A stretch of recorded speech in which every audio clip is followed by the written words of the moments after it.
All of a sudden prime minister Modi ji कहते हैं कि भाई आप क्वांटम कंप्यूटर बनाइए और 1 साल के अंदर बना के दीजिए। तो ये जो रेस है क्वांटम की पावर को हथियाने की, जो जीत लेगा वो सुप्रीम बन जाएगा, वही राज करेगा। आज मैं आपसे कहूँ कि वो इस गैलेक्सी से उस गैलेक्सी में जाना है, तो लोग वैसे ही हंसेंगे जैसे तब हंसे होंगे जब जिसने पहला प्लेन बनाया होगा और हंसे होंगे कि यार उड़ लोगे तुम, अजीब बात कर रहे हैं यार, ऐसे कैसे उड़ लोगे।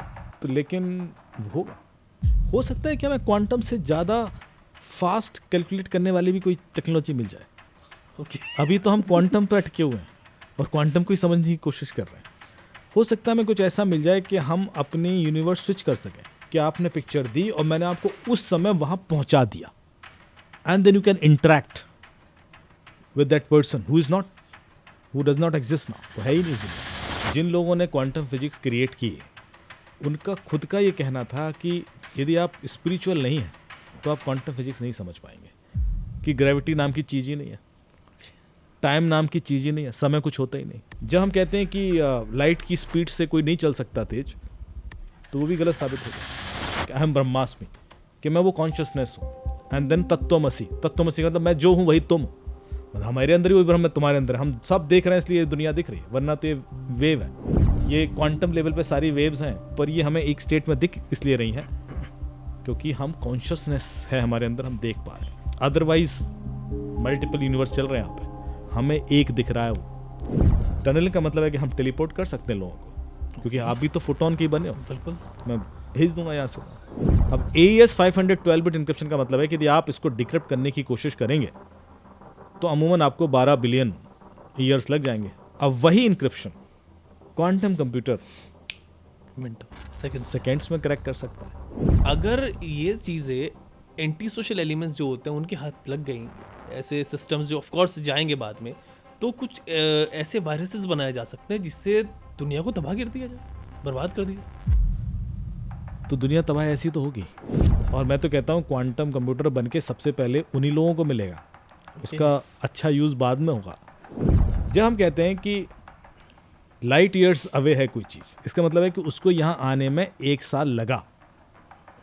इसका मतलब है कि वो लाइट जो हमें अभी दिख रही है, जो प्लेनेट दिख रहा है, जो भी मुझे दिख रहा है कि वहाँ घोड़ा दौड़ रहा है, मान लीजिए उस प्लेनेट पे घोड़ा दौड़ रहा है, मुझे यहाँ से अभी दिख रहा है, पर उसको यहाँ आने में लाइट 1 साल लगा। वो जा चुका उधर से, तो वो तो जा चुका है ना 1 साल पहले, पर मुझे आज दिख रहा है वो 1 साल पहले। तो जो मुझे आज दिख रहा है वो तो पास्ट है। बिल्कुल, इसका मतलब मैं पास्ट में जा सकता हूँ, क्योंकि गॉड कोई लिमिटेड डेटा सेट का पार्ट है नहीं है, अनलिमिटेड है। और गॉड को डिफाइन करना भी बड़ा exactly sort of not a definite thing. बिल्कुल। तो यदि इस चीज़ की ओर हम जाना शुरू करते हैं तो उसको हम बोलते हैं अननोन वेरिएबल्स की ओर हम इवॉल्व करेंगे। बट उसके लिए हमें जो पोटेंशियल चाहिए, कंप्यूटिंग पोटेंशियल, वो क्वांटम कंप्यूटर दे सकता है। चाइना भी ड्रोन बना रहा है, वो मक्खी और मच्छर के बराबर है।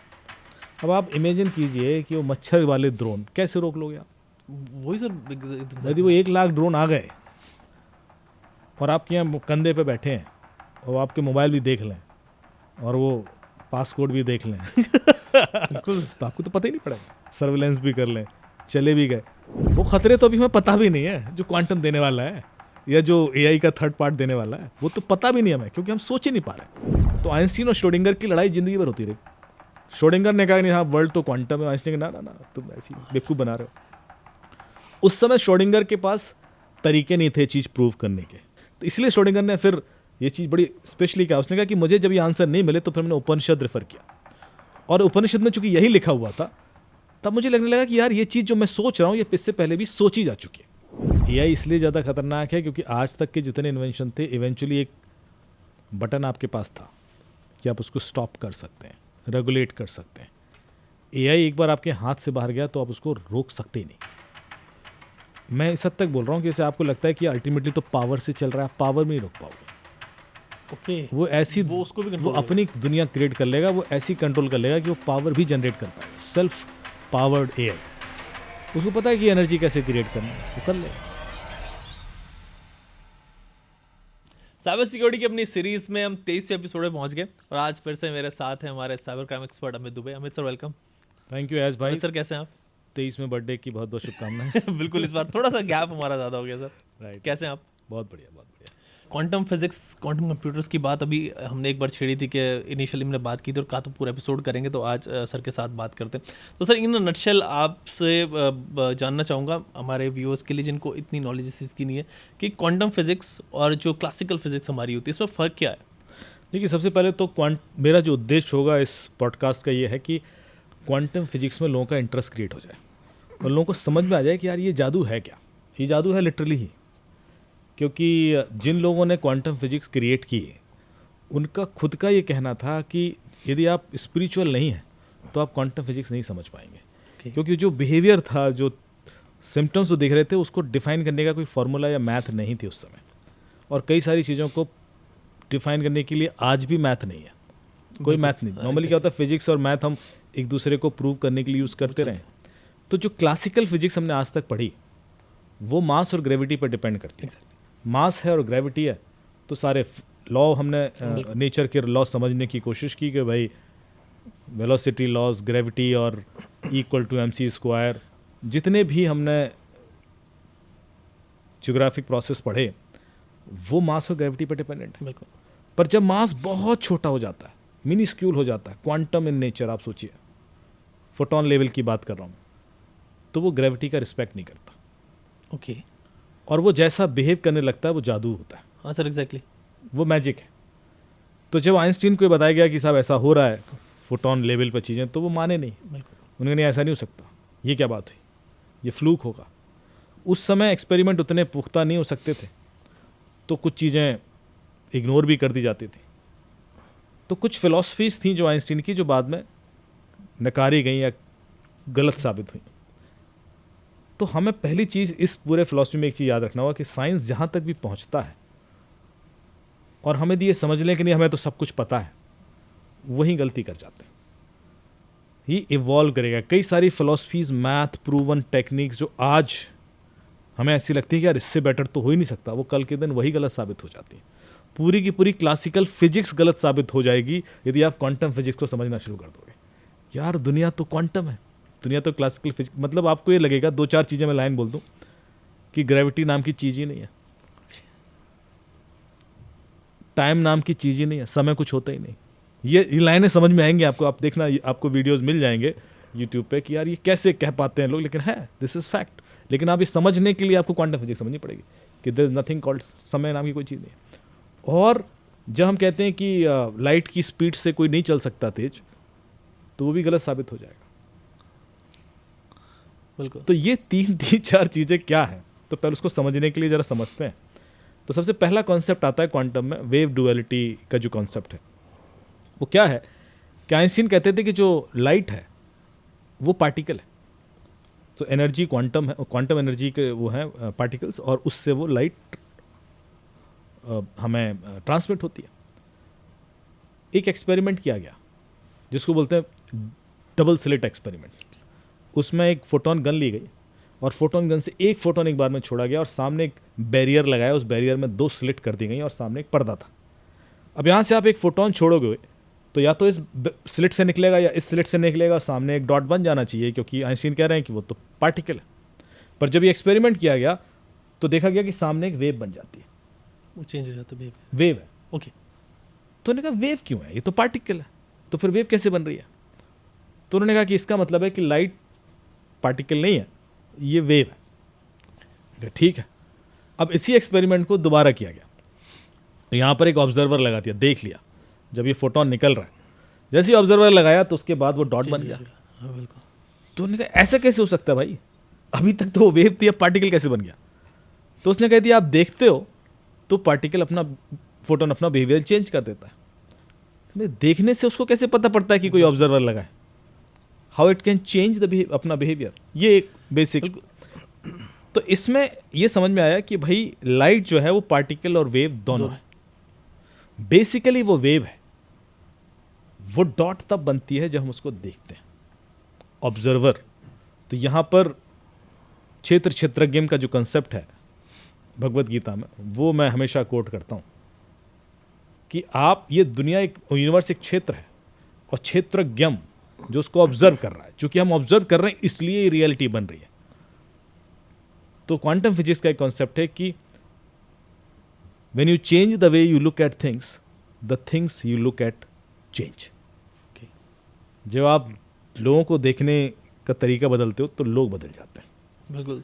ये जो कॉन्सेप्ट है कि मैं देख रहा हूं इसलिए दुनिया है, और मैं नहीं देख रहा हूं तो ये दुनिया नहीं है। पर ये देखने का मतलब ये नहीं है कि मैं आंखों से देख रहा हूं। एग्जैक्टली। इन देखने का मतलब कॉन्शियसनेस से, ऑब्जर्व। कॉन्शियसनेस से, जो ब्रह्म जिसको बोलते हैं कि अहम ब्रह्मास्मि, कि मैं वो कॉन्शियसनेस हूँ।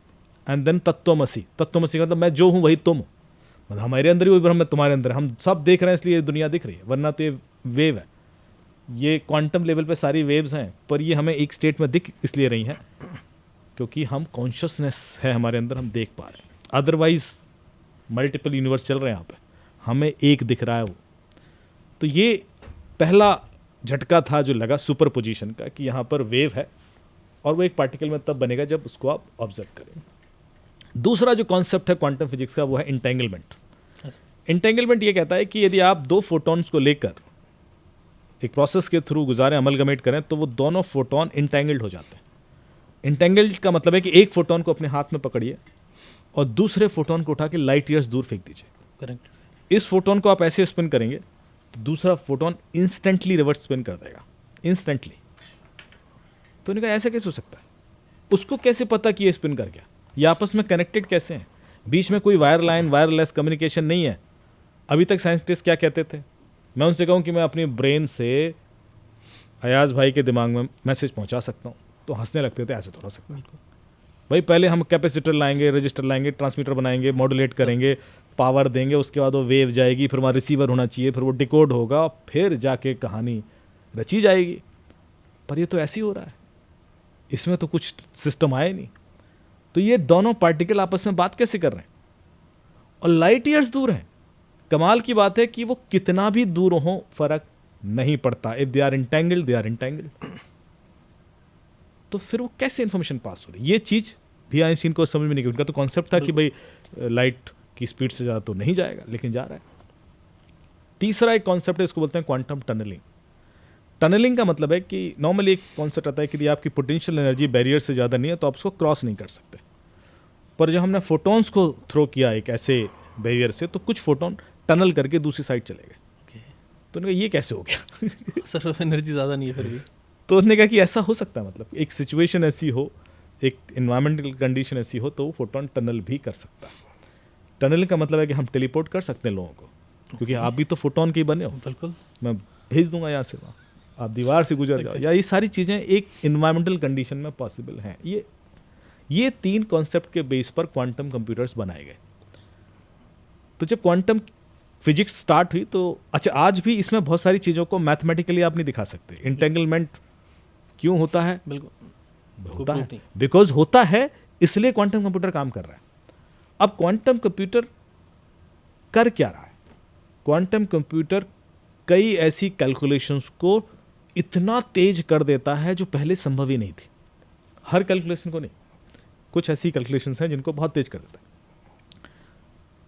तो जैसे आपको मैं एक एग्जांपल दूं कि भाई सिक्योरिटी का जो कोर है वो क्या है?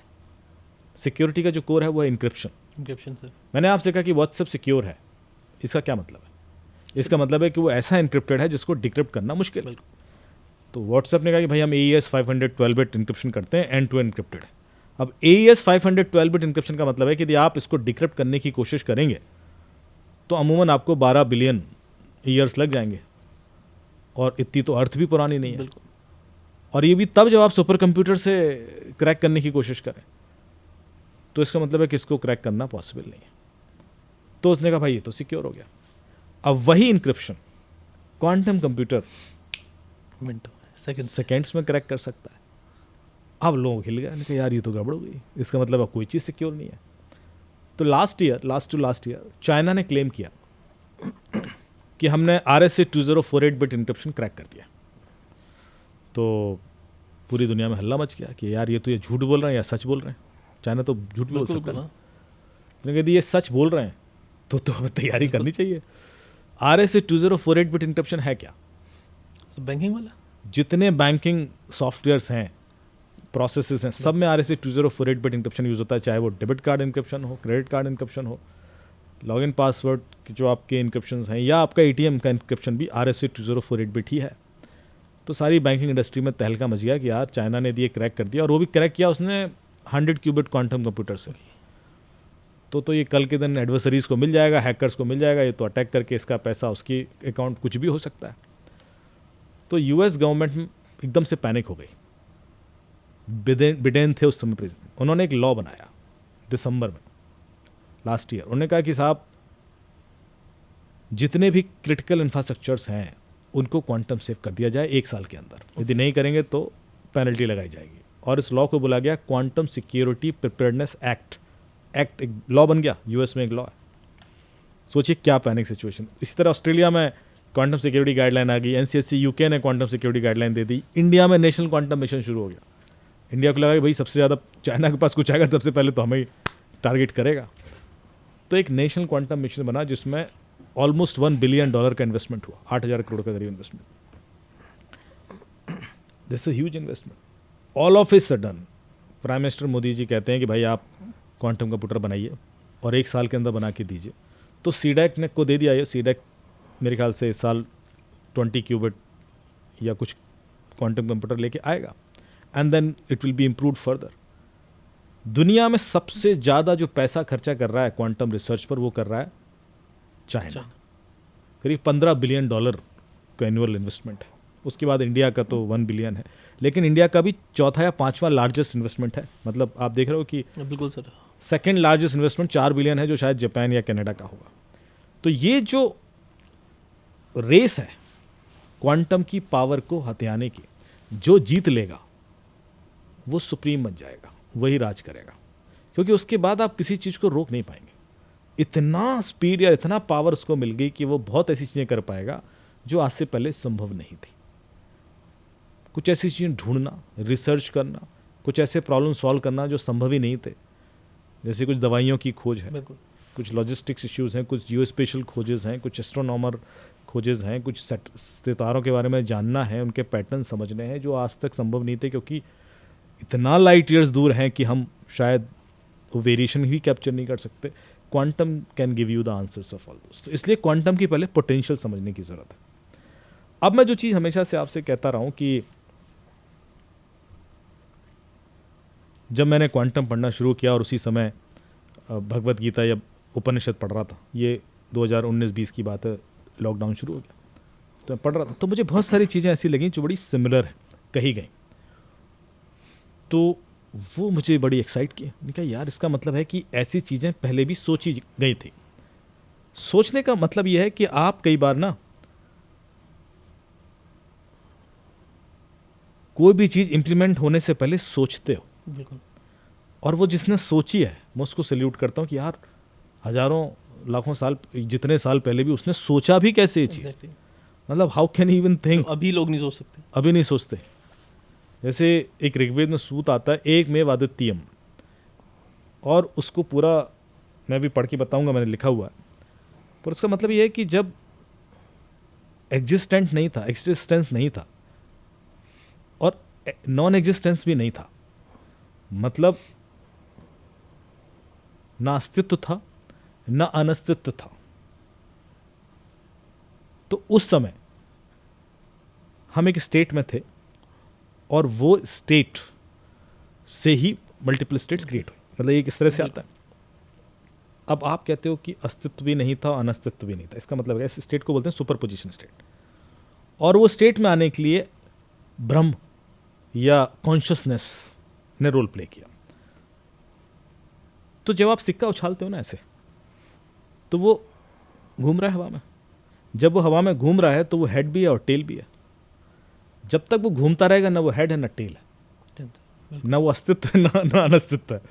जैसे वो गिरता है तो वो एक स्टेट में आता है। वो एक स्टेट में तब गिरेगा जब उसको आप ऑब्जर्वेंट दोगे, जब उसको आप देखोगे। तो वो चीज़ जब तक नहीं है, जब तक कॉन्शियसनेस नहीं होगी, तब तक आपको वो जो वेव है वो एक स्टेट में पार्टिकल में आएंगी नहीं, जिसको मैं वेव डुअलिटी का कॉन्सेप्ट बोलता हूँ कि actually there are multiple universe right now हमारे आसपास। हमें एक ये दिख रहा है क्योंकि हम अपनी कॉन्शियसनेस से उसको देखते हैं। फाइन सर, जैसे आप कह रहे, मतलब इससे समझ आ रहा है पूरी फिजिक्स ही बदल जाएगी और बिल्कुल अलग तरीके से पढ़ना पड़ेगा, इस पे आगे आऊँगा मैं। लेकिन इनिशियली जो आपने बात कही थी कि जितना भी लाइट वाली चीज़ थी और ये दूसरी चीज़ें, तो इसमें एक चीज़ तभी का उसी वक्त मेरे माइंड में क्वेश्चन आया कि जो हम बिग बैंग पे आके रुकते हैं यहाँ पे, और बिग बैंग से आगे की पहले की बात आपने अभी की कि क्या स्टेट था वो, कि एग्जिस्ट भी करता था और नहीं भी था, एक ऐसा स्टेट था। इसमें ये आता है बिग बैंग से पहले भी ये कि एक वैक्यूम था और वैक्यूम में भी कुछ तो था, पूरा वैक्यूम नहीं था। तो आई थिंक बिग बैंग से पहले क्या था, हो सकता है शायद वो भी क्वांटम के जरिए हमें समझ में आने। एग्जैक्टली वही समझने के लिए क्वांटम हेल्प करेगा। देखिए बिग बैंग तो फिर भी हमें समझ आता है कि 8 बिलियन या 10 जो भी साल पहले हुआ। बिग बैंग तब हुआ जब चीज़ें थी, तभी तो बिग बैंग हो सकता है। मैं उस सिचुएशन की बात कर रहा हूँ जब चीज़ें कुछ भी नहीं थी। बिल्कुल। तो और एक बड़ा इंटरेस्टिंग कॉन्सेप्ट है, यदि आप किसी भी रिलीजन के बारे में देखोगे ना, तो उसमें एक लीनियर एवोल्यूशन होता है ह्यूमन साइकिल का। जैसे उन्होंने कहा कि आप अभी यहाँ हैं और ईश्वर कहीं वहाँ है, तो अब आपकी जर्नी ईश्वर से मिलने की है। तो आप यहाँ से इवॉल्व करोगे, इवेंचुअली ईश्वर से मिलोगे या खुदा से मिलोगे। उन्होंने कहा ठीक है, तो इसको बोलते हैं हम लीनियर जर्नी, कि आप कहीं और हैं, वो कहीं और है। ठीक है, इसका मतलब है कि ये स्पेस में जर्नी है। स्पेस, आज आप यहाँ, आपका स्पेस ये और उसका स्पेस वो है, सो इससे स्पेस जर्नी हो गई। दूसरी जर्नी जिसको बोलते हैं टाइम की जर्नी, कि भाई अभी आप जीवित हैं, पर जब आप मर जाएंगे तो आप ईश्वर से मिल जाएंगे, तो इसको बोलते हैं टाइम जर्नी। उसमें लिखते हैं ना कि आफ्टर लाइफ जो पत्थर लगा देते हैं कि नाउ आप ईश्वर से मिल लिया, खुदा से मिल लिया, तो इसको बोलते हैं टाइम जर्नी, कि भाई इस टाइम पे तो आप नहीं मिल सकते, लेकिन टाइम जब खत्म होगा, अब मैं दोनों चीज़ें ही खत्म कर देता हूँ कि ना तो स्पेस है ना टाइम, ये दोनों चीज़ें हैं ही नहीं, तो आपको लगेगा ये जर्नी तो थी ही नहीं। You are always with him और whoever is that, actually वो जो कॉन्सेप्ट है। तो ये जर्नी जो है वो स्पेस या टाइम की जर्नी नहीं है, ये जर्नी है न जानने से जानने की। अभी आप नहीं जानते और अभी आप जानने लगे, बस इतनी सी जर्नी है। क्योंकि टाइम नाम की कोई चीज़ ही नहीं है, स्पेस नाम की भी कोई चीज़ नहीं। ये टाइम और स्पेस क्रिएट होता कैसे? कॉन्शियसनेस के थ्रू। और इसीलिए जब हम कहते हैं कि जो फिजिकल रियल वर्ल्ड की हम बात कर रहे हैं कि ये बढ़ रहा है और फिर ये संकुचन होना शुरू होगा, फिर बढ़ेगा, फिर संकुचन, और ये बार बार होता रहेगा। So there are multiple sort of a big bang and multiple such kind of situations keeps coming, और ये इससे पहले भी होता रहा है। लेकिन ये तो वो है जो फिजिकल वर्ल्ड में हम ऑब्जर्व कर सकते हैं, मैथ के थ्रू देख सकते हैं, और पता है हमें कि स्पेस गैलेक्सी कितना दूर है, या एंड्रोमेडा और ये जो हमारी गैलेक्सीज हैं, वो सब, ये जो डिस्कशन है उससे पहले का है। बिल्कुल, ये डिस्कशन वो है जो सिचुएशन आपने बताई कि हाँ, भी नहीं करता था कुछ, इसलिए कभी भी इसमें बांधने की कोशिश नहीं करना, ये चीज़ तो फिर भी मैं देख रहा हूं। से पहले की बात कर रहे हैं, मैं तो उससे पहले की बात कर रहा हूँ कि भाई बेसिक्स है क्या। तो एक बड़ा अच्छा कॉन्सेप्ट आता है कि आप अपना यूनिवर्स खुद डिज़ाइन करते हो, बिकॉज आपकी जो जो जो ब्रह्म है या जो कॉन्शियस है वो ये यूनिवर्स क्रिएट कर रहा है, because you want this kind of universe. इस तरह का है, इस तरह का, बिकॉज आप ऑब्जर्वेंट हो, आपके देखने से ये क्षेत्र रियलिटी में कन्वर्ट होता है। सो ये लेकिन और ये एक ही जैसा क्यों दिख रहा है? कि हम सब एक ही हैं। बिल्कुल। प्रॉब्लम ये है कि अब दूसरा जो कॉन्सेप्ट आता है इंटेंगलमेंट का, कि भाई ऐसा कैसे हो सकता है कि दो पार्टिकल इतना दूर हैं तो आपस में इंटेंगल क्यों है? पर गौर से देखा जाए ना तो हम सब इंटेंगल्ड हैं, सब कनेक्टेड, हम सब कनेक्टेड हैं। हमें वो रियलाइजेशन शायद उस तरीके का नहीं है क्योंकि हम उस प्रोसेस से नहीं गुजरे हैं, पर गुजरेंगे तो we can achieve those things.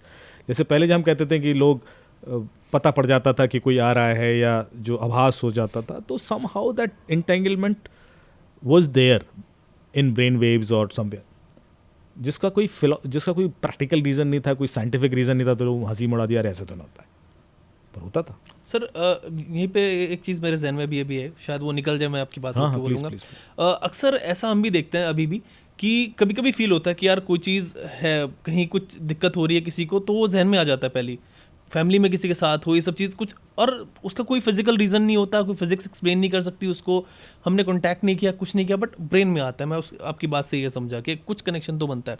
और एक चीज़ और समझ में आती है कि शायद पहले ही ज़्यादा बनता था, क्योंकि तब हम इतने सारी चीज़ें और दूसरी फिजिकल बहुत सारी चीज़ें यूज़ नहीं करते थे, तो शायद वो कनेक्शन बना रहता होगा उस वक्त में। अभी क्योंकि हम बहुत सारी चीज़ें यूज़ करने लग गए और उधर से ध्यान हमारा शायद हट गया, तो शायद इस वजह से वो शायद कनेक्शन नहीं बना। एक्चुअली जब तक हम नेचर के साथ जिएंगे तब तक वो कनेक्शन बने रहेंगे। जैसे हम नेचर से दूर जाना शुरू करेंगे तो हमारी जर्नी दूसरी शुरू हो जाती है। जैसे मैं कहूँ कि एक ही चीज़ को साइंटिफिकली अचीव करने के मल्टीपल तरीके होते हैं, पर साइंस हमें ईगो देता है। साइंस के संग हमें आता है कि ये तरीका ही, जैसे कि मैं आपको बोलूँ कि एनर्जी क्रिएट करना है, तो पहले एनर्जी कैसे क्रिएट हुई? आग लगाई, फिर नहीं साहब भाप से हो गया, तो उन्होंने पानी गर्म कर दिया तो स्टीम इंजन बन गया, और तो फिर इलेक्ट्रिसिटी बना ली। फिर इलेक्ट्रिसिटी के भी कई तरीके होने, कई साहब डीजल इंजन है, पेट्रोल इंजन है, नहीं, फिर इवेंचुअली समझ में आया कि यार सोलर ही तो एनर्जी है, तो सोलर से बना ली। उन्होंने कहा हवा से भी एनर्जी बना ली। फिर कहा नहीं मास इज एनर्जी, तो कहा अच्छा एटम से भी बन सकती है, तो एटॉमिक एनर्जी आ गई। अभी कुछ ऐसे कॉन्सेप्ट भी मैंने देखे, and I am just throwing, जो कि एनर्जी कंजर्वेशन की हम बात करते हैं कि एनर्जी ना तो क्रिएट की जा सकती है पर ना ख़त्म की जा सकती है। पर मुझे कई सारे ऐसे लोगों ने दिखाया, एक्सपेरिमेंट दिए कि भाई एनर्जी क्रिएट भी हो रही है।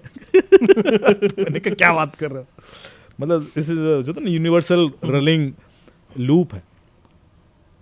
अब वो क्रिएट हो रही है कि कंजर्व भी हो रही है, वो प्रैक्टिकली साइंटिफिकली बाद में देखा जाएगा, but visibly it looks like कि ये तो इसमें तो कोई सोर्स ऑफ एनर्जी है नहीं, फिर भी ये चले जा रहा है लूप। वो मैग्नेटिक फील्ड क्रिएट करते हैं और वो जायरोस्कोपिक रोटेशन होता रहता वो कभी रुकते ही नहीं। तो उन्होंने कहा यार ये ऐसा हो रहा है तो फिर एनर्जी क्रिएट कर सकते हैं, बट एक्चुअली उसको भी मैथमेटिकली पूरी तरीके से नकारना, एक्सेप्ट करना, चूंकि उस स्टेट में होता है। मैं कह रहा हूँ कि जितने भी चीज़ें आई, यदि हम वहीं अटक जाते कि नहीं साहब यही एक तरीका है, तो हम बेवकूफ़ी होते। बिल्कुल नहीं साहब ये और भी तरीके होंगे। हो सकता है कि किसी प्लेनेट पे कोई और तरीके से भी एनर्जी क्रिएट हो रही हो, गैस हमने हाइड्रोजन से भी कर ली, हमने बहुत सारी चीज़ें कर ली ना, तो हम अभी भी इवॉल्व ही कर रहे हैं। There could be 1000 ways to do that. Same चीज़ मेडिकल फील्ड के लिए मैं बोलता हूँ कि हम हमेशा ईगो लेके आ जाते हैं कि नहीं साहब यही तरीका सही है। उन्होंने कहा साहब होम्योपैथी ही ठीक है, उन्होंने कहा साहब नहीं आयुर्वेदिक ही ठीक है, नहीं उन्होंने साहब एलोपैथी ठीक है, उन्होंने साहब नहीं ईरानी तरीके ठीक है। Actually there are multiple ways, could be, बिल्कुल हर एक चीज़ ठीक होगी, हर चीज़ का एक अपना बाउंड्रीज़ हैं। तो आप इंस्टेड ऑफ की रिजेक्टिंग समथिंग और एक्सेप्टिंग समथिंग, आपको एक इस तरह के मोड में आना पड़ेगा कि you have to explore everything. जब तक आप सबको ट्राई नहीं करोगे, या हर चीज़ के हो सकता है कोई चीज़ ऐसी है जो उसी में पकड़ी जा सके और बाकी अप्रोचेस में ना पकड़ी जा सके, तो पहले तो वो ईगो ख़त्म करके, मैं देखा कि जो एलोपैथिक डॉक्टर हैं बिल्कुल इतने ईगोइस्टिक हो जाते हैं कि सुनना भी पसंद नहीं करते। बिल्कुल अरे यार क्या यार, ये तो तुम कुछ है ही नहीं। मीठी गोलियां खा के कौन ठीक होता है?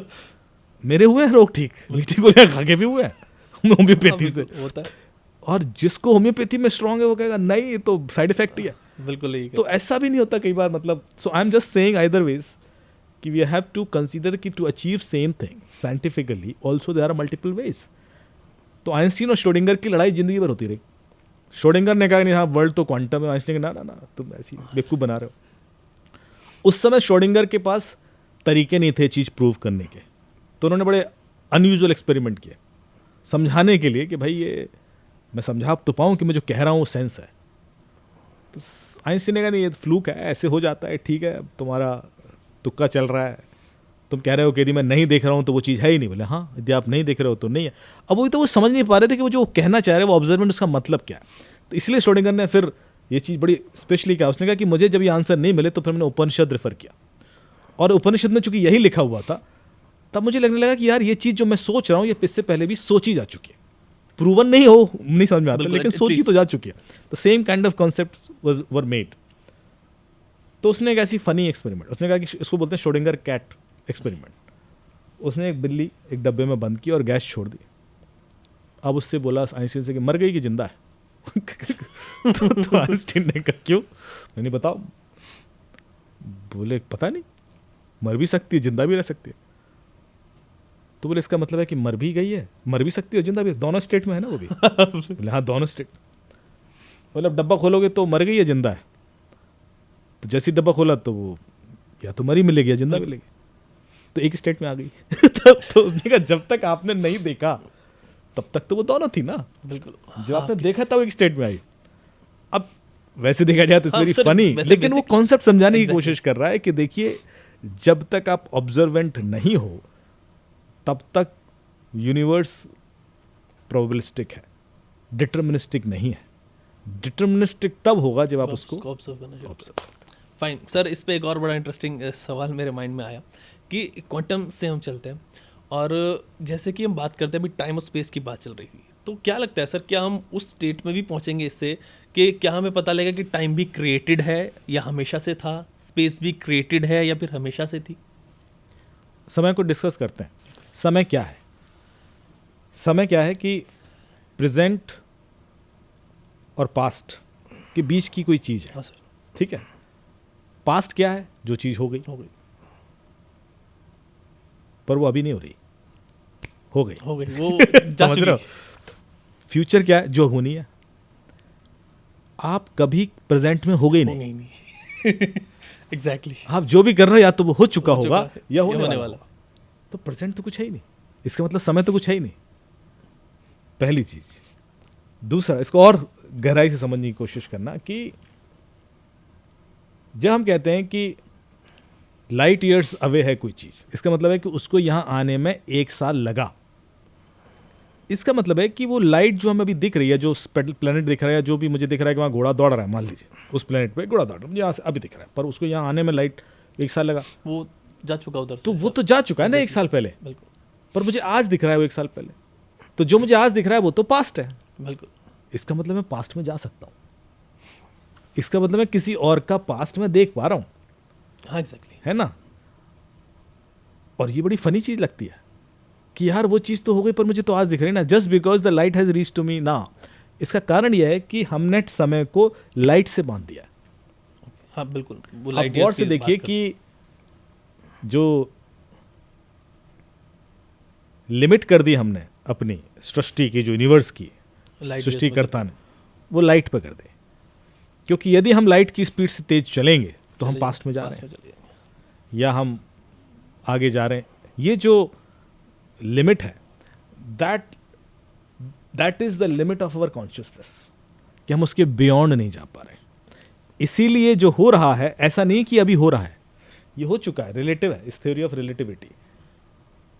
और हम हर चीज किसी के रिलेटिव देख पा रहे हैं कि हाँ भाई ये चीज अब हो रही है क्योंकि पहले, लेकिन there is nothing present. Present नाम की कोई चीज हम ऑब्जर्व ही नहीं कर पा रहे हैं, क्योंकि हम जब भी ऑब्जर्व कर रहे हैं वो चीज हो चुकी होती है। सो ये जो समय है या जो स्पेस है, अब समय और स्पेस में भी है कि हाइजेनबर्ग का एक प्रिंसिपल है जिसको बोलते हैं थ्योरी ऑफ अनसर्टेनिटी।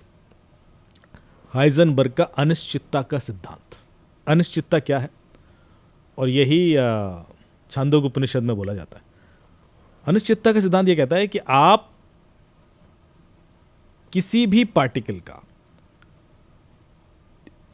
टाइम और स्पेस दोनों एक साथ ऑब्जर्व नहीं कर सकते। ओके। यदि आप उसको स्पेस में पकड़ने की कोशिश करोगे तो वो टाइम उसका आगे निकल जाएगा, और यदि आप टाइम में पकड़ने की कोशिश करोगे तो स्पेस में मूव कर जाएगा। आप दोनों चीजें एक साथ मेजर नहीं कर सकते, उसकी पॉसिबल ही नहीं। इसको बोलते हैं हाइजेनबर्ग का अनिश्चितता का सिद्धांत। जैसे आप एक चीज पकड़ने की कोशिश करोगे, ऑब्जर्व करने की कोशिश करोगे ना, ऑब्जर्व आपका कॉन्शियसनेस वो दूसरी में मूव कर जाएगा। स्पेस में, यदि स्पेस में पकड़ने की कोशिश करो तो टाइम में मूव कर जाएगा। This is very interesting phenomena जो हाइजेनबर्ग ने दिया, but it was mention. And इस वजह से आप जब कहते हो कि मैं स्पेस में कोई चीज मेजर कर रहा हूं, तो वो टाइम के फॉर्म में आप मेजर करने की कोशिश करते हो कि भाई इतने ईयर्स अवे, बिल्कुल, क्योंकि स्पेस में मेजर कर रहे हो। But if I follow the Heisenberg uncertainty principle, तो एक्चुअली मैं मेजर कर ही नहीं पा रहा हूं, क्योंकि जैसे ही मैं Space में मेजर move कर करता हूं उसको मैं एक जगह पकड़ लेता हूं। जो मैं बोल रहा हूं सुपर पोजिशन ब्रेक करता हूं मैं। सुपर पोजिशन में क्या है कि इट्स एन मल्टीपल स्टेट। तो यदि क्वांटम लेवल पे मैं चीज़ों को देखूंगा तो वो वेव्स हैं। जैसे कि मैं अपने एक एटम को पकड़ूं और एटम को माइक्रोस्कोपिक व्यू से देखना शुरू करूं तो इवेंचुअली हम क्वांटम लेवल पे जाएंगे, हम देखेंगे वो वेव, वो एनर्जी है, there's nothing hard in that, it's an all energy. अब मैं उसको कैच करने की कोशिश करता हूँ कि स्पेस में वो कहाँ है, उसकी स्पेशियल लोकेशन. तो मैंने स्पेस पे एक जगह पकड़ लिया कि तो इस समय यहाँ है, तो वो टाइम में मूव कर चुका हो. It's like that.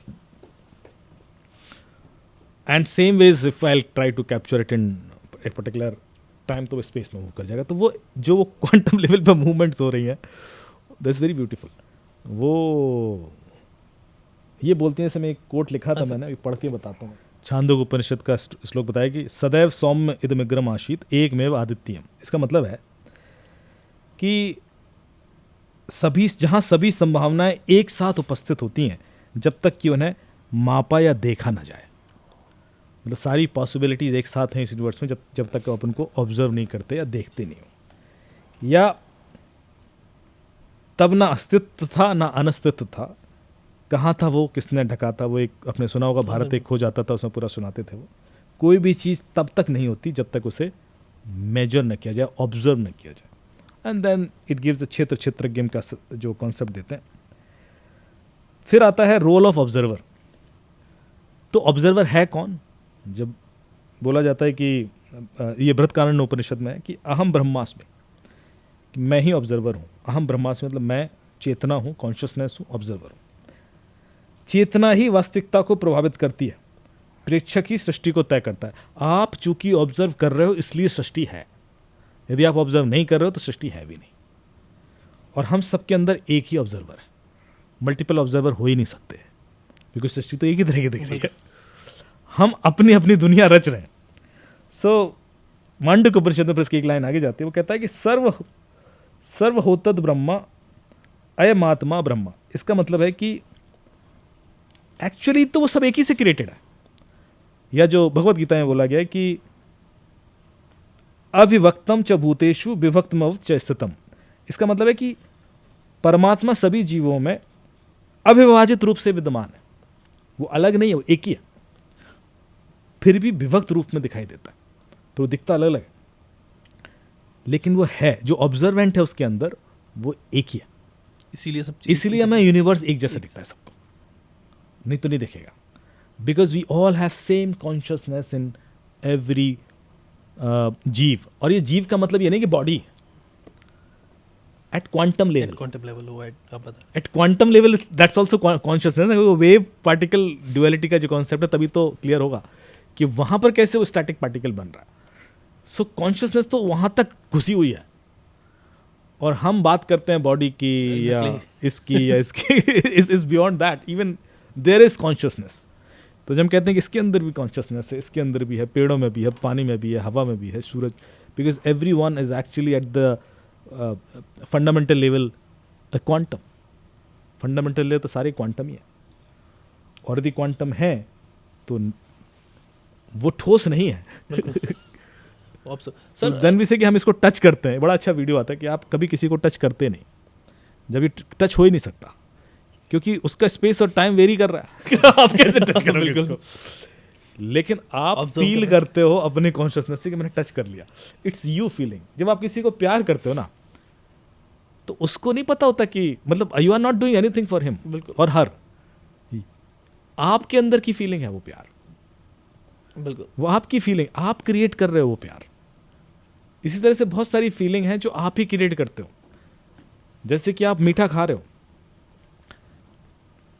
आपके ब्रेन क्रिएट कर रहे हैं उस टेस्ट या heat you are creating. But यदि आपने ब्रेन को डिटैच कर दो तो वो फील ही नहीं होगा. Exactly. Unless until you create it. मतलब वही रहेगा, वही मीठा आपको कई बार टेस्टी नहीं लगता, बिकॉज उन्होंने कहा साहब वो गड़बड़ हो गई कुछ ब्रेन में, या लोगों को प्रेशर फील नहीं हो रहा या फील नहीं हो रहा, because brain has stop doing that calculation.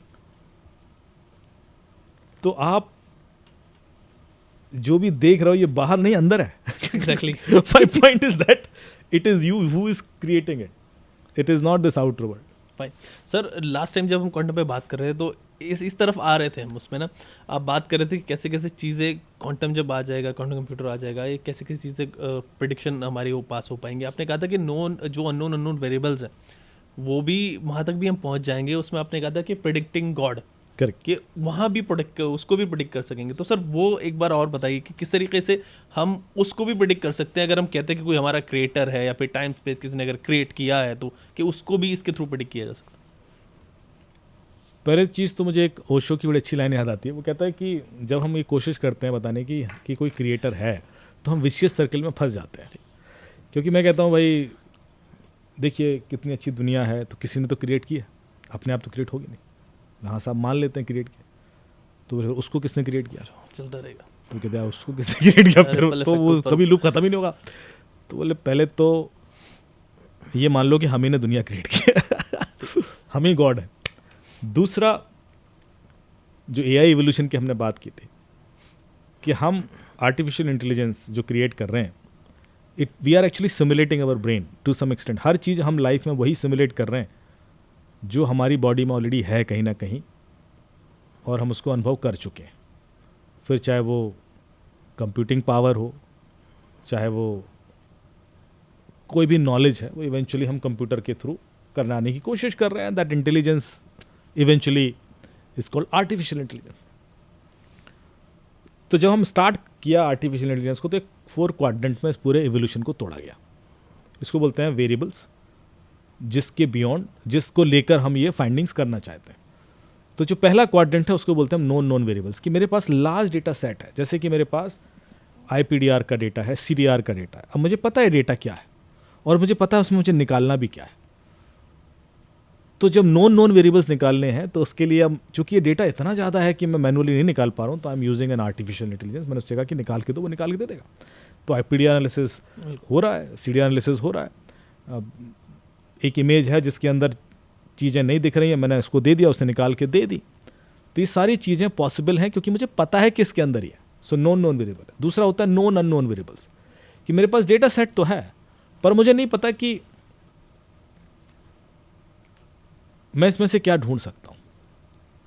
तो वो जो चीज़ें हैं वो ऐसी हैं जैसे कि मैंने कहा कि मैं मेडिसिन ढूंढ सकता हूँ क्या, या कोई मेरे पास डेटा सेट्स है बट क्या मैं कैंसर की दवाई ढूंढ लूँ या कुछ ऐसा ढूंढ लूँ।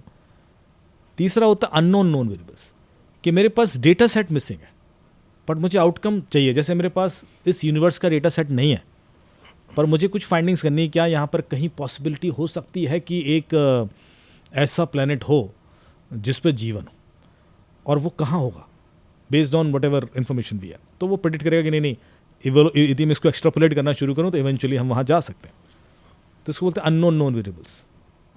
और फाइनली जाते हैं हम अननोन अननोन वेरिएबल्स पे, कि मेरे पास ना डेटा सेट है और ना मुझे पता है कि मैं क्या पता कर सकता हूँ, which is something like God.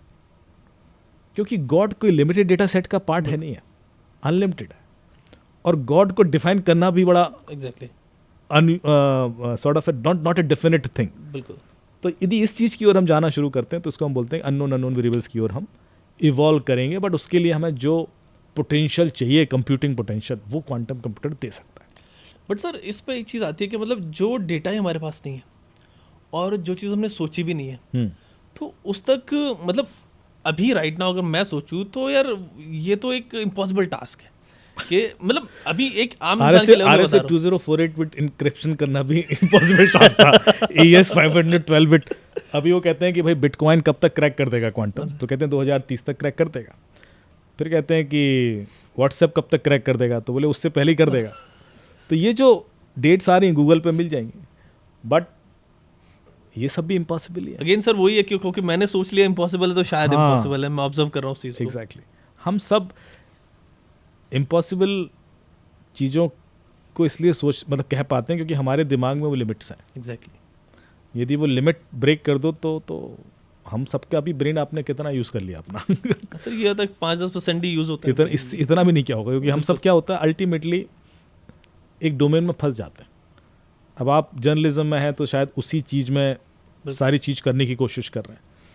तो साइंस है या ज्योग्राफी है या मेडिकल फील्ड है या बहुत सारे दूसरे दुनिया भर के रिसर्चेस हैं, उसमें इंटरेस्ट उतना डीप नहीं जाएगा। जो उसमें जा रहा है वो बाकी जगह नहीं जाएगा। तो हर आदमी कहीं ना कहीं ब्रेन को लिमिट कर रहा है। मेरे ख्याल से वो एक रीज़न है कि हम इम्पॉसिबल शब्द यूज़ कर लेते हैं।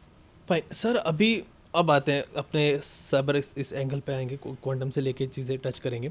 जैसे आप बता रहे थे कि चीज़ें इस तरीके से हो जाएंगी, हम नई नई रिसर्चेज होने लगेंगी, फिज़िक्स हमारी बदल जाएगी, और जिसमें कि जो दूसरे तरीके के लोग हैं उनके हाथ में अगर ये सब चीज़ें लग गई, तो इसमें एक चीज़ आती है कि मेडिकल फील्ड में जैसे कि क्वांटम का यूज़ होगा तो जो भी अभी बीमारियां चल रही हैं उनके इलाज हम ढूंढ सकते हैं। लेकिन अगर ये चीज़ें एंटी सोशल एलिमेंट्स जो होते हैं उनके हाथ लग गई, ऐसे सिस्टम्स जो ऑफ कोर्स जाएंगे बाद में, तो कुछ ऐसे वायरसेस बनाए जा सकते हैं जिससे दुनिया को तबाह कर दिया जाए, बर्बाद कर दिया। तो दुनिया तबाह ऐसी तो होगी। ये जो सर ये क्वांटम दुनिया तबाह करने के लिए आ रहा है, दुनिया बनाने? नहीं, बाकी चीज़ें भी दुनिया तबाह, एटम क्यों आया था, इलेक्ट्रिसिटी क्यों आई थी, ये सब चीज़ें इवेंचुअली तो हम उसी डायरेक्शन में जा रहे हैं। देखिए ये जो आप बोल रहे हो ये सिर्फ क्वांटम के लिए ट्रू नहीं है, ये for any other invention that we are doing. Quantum भी उसी तरीके से उसके साइड इफ़ेक्ट्स होंगे। और मैं तो कहता हूँ क्वांटम कंप्यूटर बन के सबसे पहले उन्हीं लोगों को मिलेगा, उसका अच्छा यूज़ बाद में होगा। हमेशा कहा ना कि क्रिमिनल्स, हमेशा पहला जो यूज़र होता है किसी भी इन्वेंशन का वो कोई क्रिमिनल ही होता है, क्योंकि वो ज़्यादा पे कर पाता है, क्योंकि उसके पास ROI अच्छा होता है। मैं आपसे कहूँगी साहब, एक टेक्नोलॉजी आ गई है जिससे आप किसी का पासवर्ड गैस कर सकते हो, सिंपल सी बात है। तो कहते हैं अच्छा सर, तो पैसा कौन देगा इसके लिए? आप तो दोगे नहीं, आप कहोगे साहब मुझे क्या फायदा, एग्जैक्टली क्या करना है, क्रिमिनल फटाक से दे देगा। So all any such invention which has potential to disrupt something, उसके लिए जो पेमेंट आता है वो क्रिमिनल से आता है। चाहे वो एटम बम हो, चाहे वो इलेक्ट्रिसिटी हो, चाहे वो कोई भी चीज़ हो। अब इलेक्ट्रिसिटी यूज़ हो रही है माइनिंग के लिए, क्योंकि वो पे कर पा रहे हैं। फिर लोग कहते हैं यार इतना क्यों वेस्ट कर रहे हो इलेक्ट्रिसिटी, क्यों माइनिंग कर रहे हो, बट उसका रिटर्न है ना। बिल्कुल, गरीबों को बिजली नहीं मिल रही है और उन्होंने कंप्यूटर्स लगा रखे हैं जो माइनिंग कर रहे हैं, और वो इतना बर्बाद कर रहे हैं इलेक्ट्रिसिटी, क्योंकि उसका कोई रियल लाइफ में तो इम्पैक्ट, मतलब फ़ायदा तो है नहीं। बट क्या कर रहे हैं, मैथ की प्रॉब्लम सॉल्व कर रहे हैं, इवेंचुअली बिटकॉइन जनरेट हो जाएगा। अरे क्या करोगे उस बिटकॉइन का? लेकिन सच्चाई ये है कि, या अभी आप देखना कि जितना भी AI है वो इतना इलेक्ट्रिसिटी यूज़ करता है कि एक LLM मॉडल जनरेट करने में जो इलेक्ट्रिसिटी बर्न होती है वो उतनी है कि लाइफ टाइम एक US का बंदा अपनी ज़िंदगी में जो बिजली खर्च करता है उसके बराबर। It's huge. सो एक कहा गया कि भाई इतने AI यूज़ मत करो, इतना AI LLM जनरेट मत कीजिए, और अब पर लोग रुक रहे हैं क्या? मतलब आप समझ रहे हो कि आप एज एन ह्यूमन बीइंग यदि वही काम करेंगे तो लाइफ लॉन्ग शायद उतना सैलरी नहीं लेंगे या उतना रिसोर्स नहीं ऑक्यूपाइड करेंगे, हवा पानी और ये सब, जितना वो AI मॉडल कर जाएगा। पर लोगों का लालच इतना ज़्यादा है कि वो तब भी उधर जा रहे हैं कि हम अर्थ को खा जाएंगे, बर्बाद कर देंगे, लेकिन मुझे AI चाहिए, मैं आदमी नहीं रखूँगा। ये जो डिस्पैरिटी है सिस्टम की, वो क्वांटम के साथ भी होगी। सो quantum will also be misuse first for sure, और फिर ऐसे ही दुनिया ख़त्म होने की। मैं एक और मेरा कॉन्सेप्ट आता है कि जो इंसान है ना, इंसान इस अर्थ का पार्ट ही नहीं है। okay.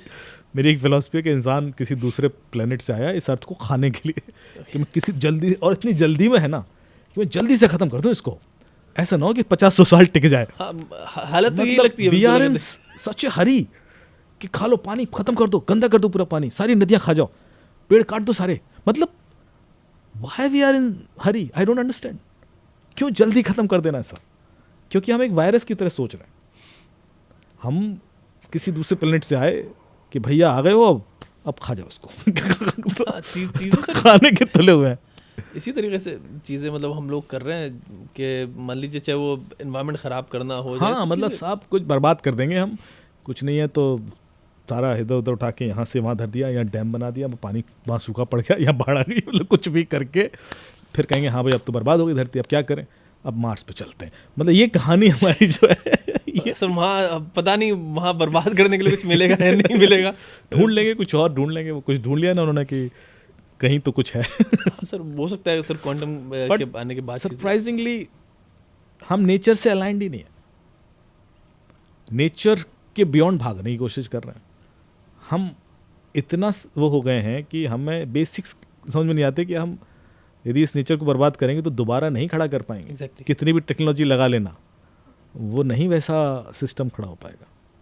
तो पर है, हरी है, लोगों को पता नहीं। सर क्वांटम और जब AI का कॉम्बिनेशन बनेगा तो क्या होगा? फॉर एग्जांपल एआई अभी हम देख रहे हैं कितना स्मार्ट हो गया। कुछ 1-2 साल पहले तक तो ये आप जो राइटिंग में ही आ रही थी चीज़ें, अभी जाके 8-10 महीने में, मतलब पहले से ही हो रहा था, बट अभी एक आम बंदा भी बिल्कुल बड़े बड़े सॉफ्टवेयर, आपको सिर्फ कोडिंग भी नहीं, कुछ नहीं था, उसको बोलना ये सॉफ्टवेयर बना दो, सॉफ्टवेयर बन के आ जाता है। ये सब चीज़ें हो गई। अब बात करते हैं कि उसमें धीरे धीरे करके कॉन्शियसनेस भी आ जाएगा, ये सब चीज़ें। और जब क्वांटम भी मिक्स होगा, एआई भी होगा, कॉन्शियसनेस होगा, तो ये एआई कितना बड़ा बनेगा कि एक कॉन्शियसनेस के करीब चला जाएगा। अब आपने एक बार बात की थी कि कॉन्शियसनेस तो नहीं आ पाएगी इसमें, लेकिन बहुत करीब आएगा। तो तब चीज़ें किस तरह से चल रही होंगी? देखिए, यदि हम उस कॉन्शियसनेस की बात कर रहे हैं जिससे कि सुपर पोजिशन ब्रेक होती है और वेव्स पार्टिकल में कन्वर्ट हो जाता है, तो शायद वैसा सुपर पोजिशन, तो वैसा कॉन्शियसनेस तो नहीं होगा। लेकिन अब हम उस इंटेलेक्ट की बात कर रहे हैं या उस कॉन्शियसनेस की बात कर रहे हैं कि वो सेल्फ डिसीजन लेना लगेगा, तो वो आ जाएगा। देखो, सेल्फ डिसीजन का मतलब है कि आज भी कई सारी न्यूज़ आपने पढ़ी होगी कि एआई ने अपने आप को शट डाउन करने से मना कर दिया, आई थी न्यूज़।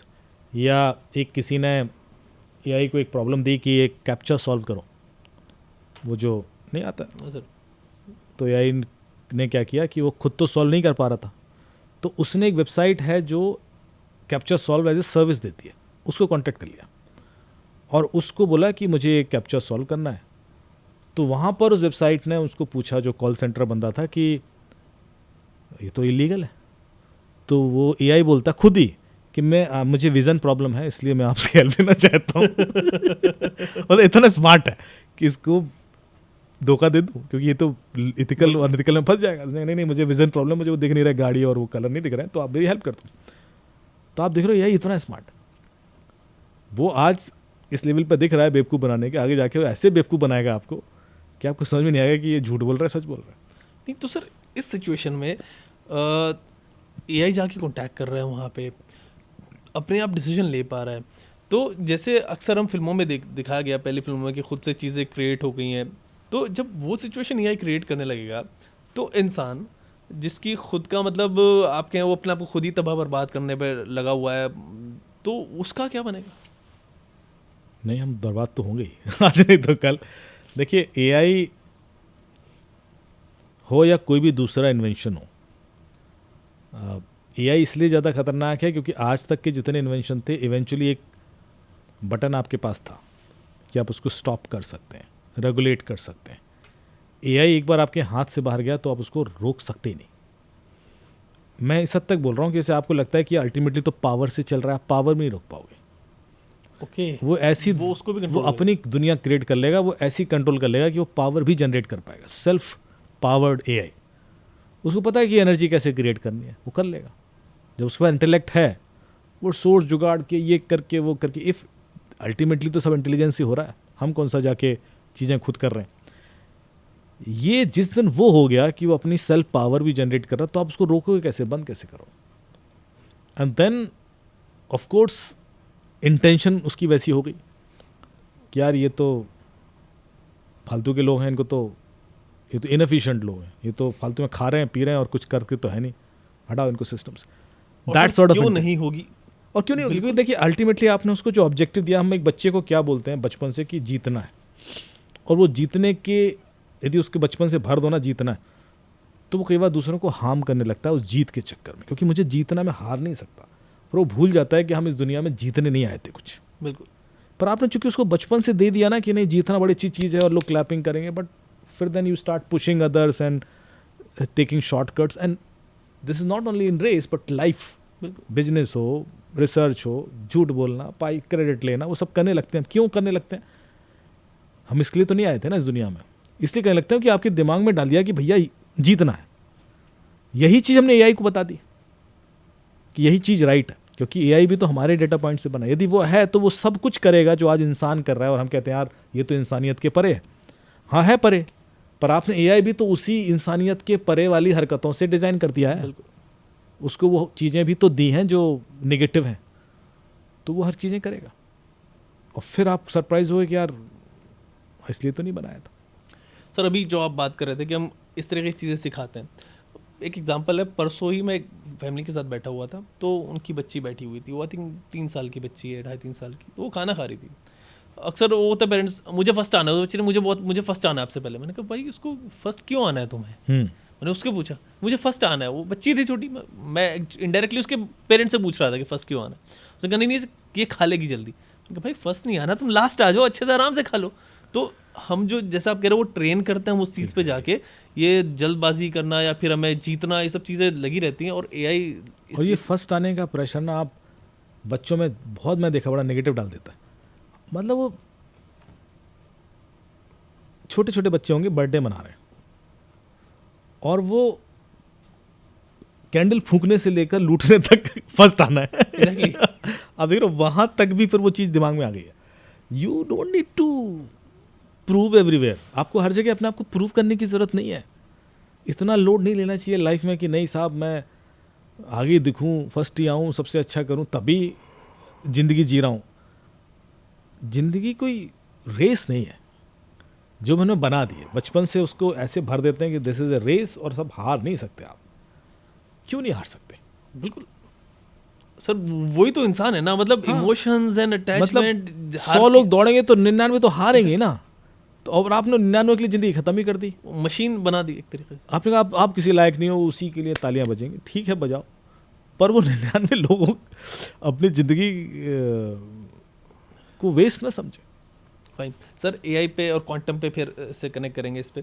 मैं ये सोच रहा था परसों बैठा हुआ जब आपसे बात हुई कि यार इस पे हम डिस्कस करेंगे, कि आगे जाके मैं अशोका रोड से जा रहा था, तो मैंने कहा यार यहाँ पे इतनी सिक्योरिटी है, सुनसान है, कोई दिक्कत नहीं, हर जगह पुलिस वाले भी हैं, ये सब चीज़ें रहती हैं। मैंने कहा अभी आगे जाके जब एआई ज़्यादा बढ़ जाएगा, क्वांटम फिजिक्स आ जाएगा, सब चीज़ें नॉर्मल होंगी, आज से 15, 20, 25 साल जितना भी आप ले लें, तो किसी को नुकसान पहुँचाने के लिए ड्रोन की भी ज़रूरत नहीं होगी।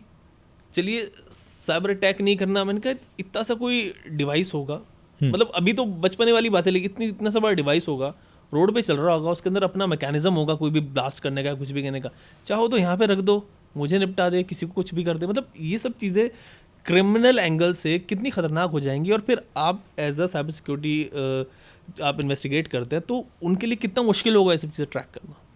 इसलिए आपको पता है कि सबसे बड़ा खतरा हमेशा 2 सिद्धियाँ बोली जाती हैं, अरिमा गरिमा लग्मा बड़मा, होते हैं ना, जो अष्ट सिद्धि 9 निधि के दाता असवर दीन जानकी माता। आप किसी चीज़ को बड़ा करते चले जाओ, इतना बड़ा हैवी कर लो, this is one way of making things difficult dangerous for others. और दूसरा होता है छोटा करते चले जाओ। छोटा करते चले जाना ज़्यादा चैलेंजिंग है, लेकिन ये वो जितना छोटा हो गया, जैसे चाइना भी ड्रोन बना रहा है, वो मक्खी और मच्छर के बराबर है। अब आप इमेजिन कीजिए कि वो मच्छर वाले ड्रोन कैसे रोक लोगे आप? वही सर, यदि वो 1 लाख ड्रोन आ गए और आपके यहाँ कंधे पे बैठे हैं और आपके मोबाइल भी देख लें और वो पासकोड भी देख लें बिल्कुल, तो आपको तो पता ही नहीं पड़ेगा, सर्वेलेंस भी कर लें, चले भी गए, because they are so miniature. और दूसरी बात, आप उनको चाइनीज रैकेट ही चाहिए आपको मारने के लिए, और कोई दूसरा तरीका नहीं मिलेगा आपको। मतलब अल्टीमेटली उसके लिए कोई डोम सिस्टम नहीं क्रिएट कर सकते कि मिसाइल आई थी गिरा दी। That is more dangerous. Missile तो आप गिरा देते हैं, मिसाइल तो आप अटैक होते हैं क्योंकि बड़ी चीज़ है भाई, ट्रैक कर लेंगे, जीपीएस लोकेशन निकाल लेंगे और एंटी मिसाइल सिस्टम से वो गिर जाएगी। धक्का तब लगेगा जब चीज़ें इतनी छोटी हो जाएंगी, और वो कर रहा है।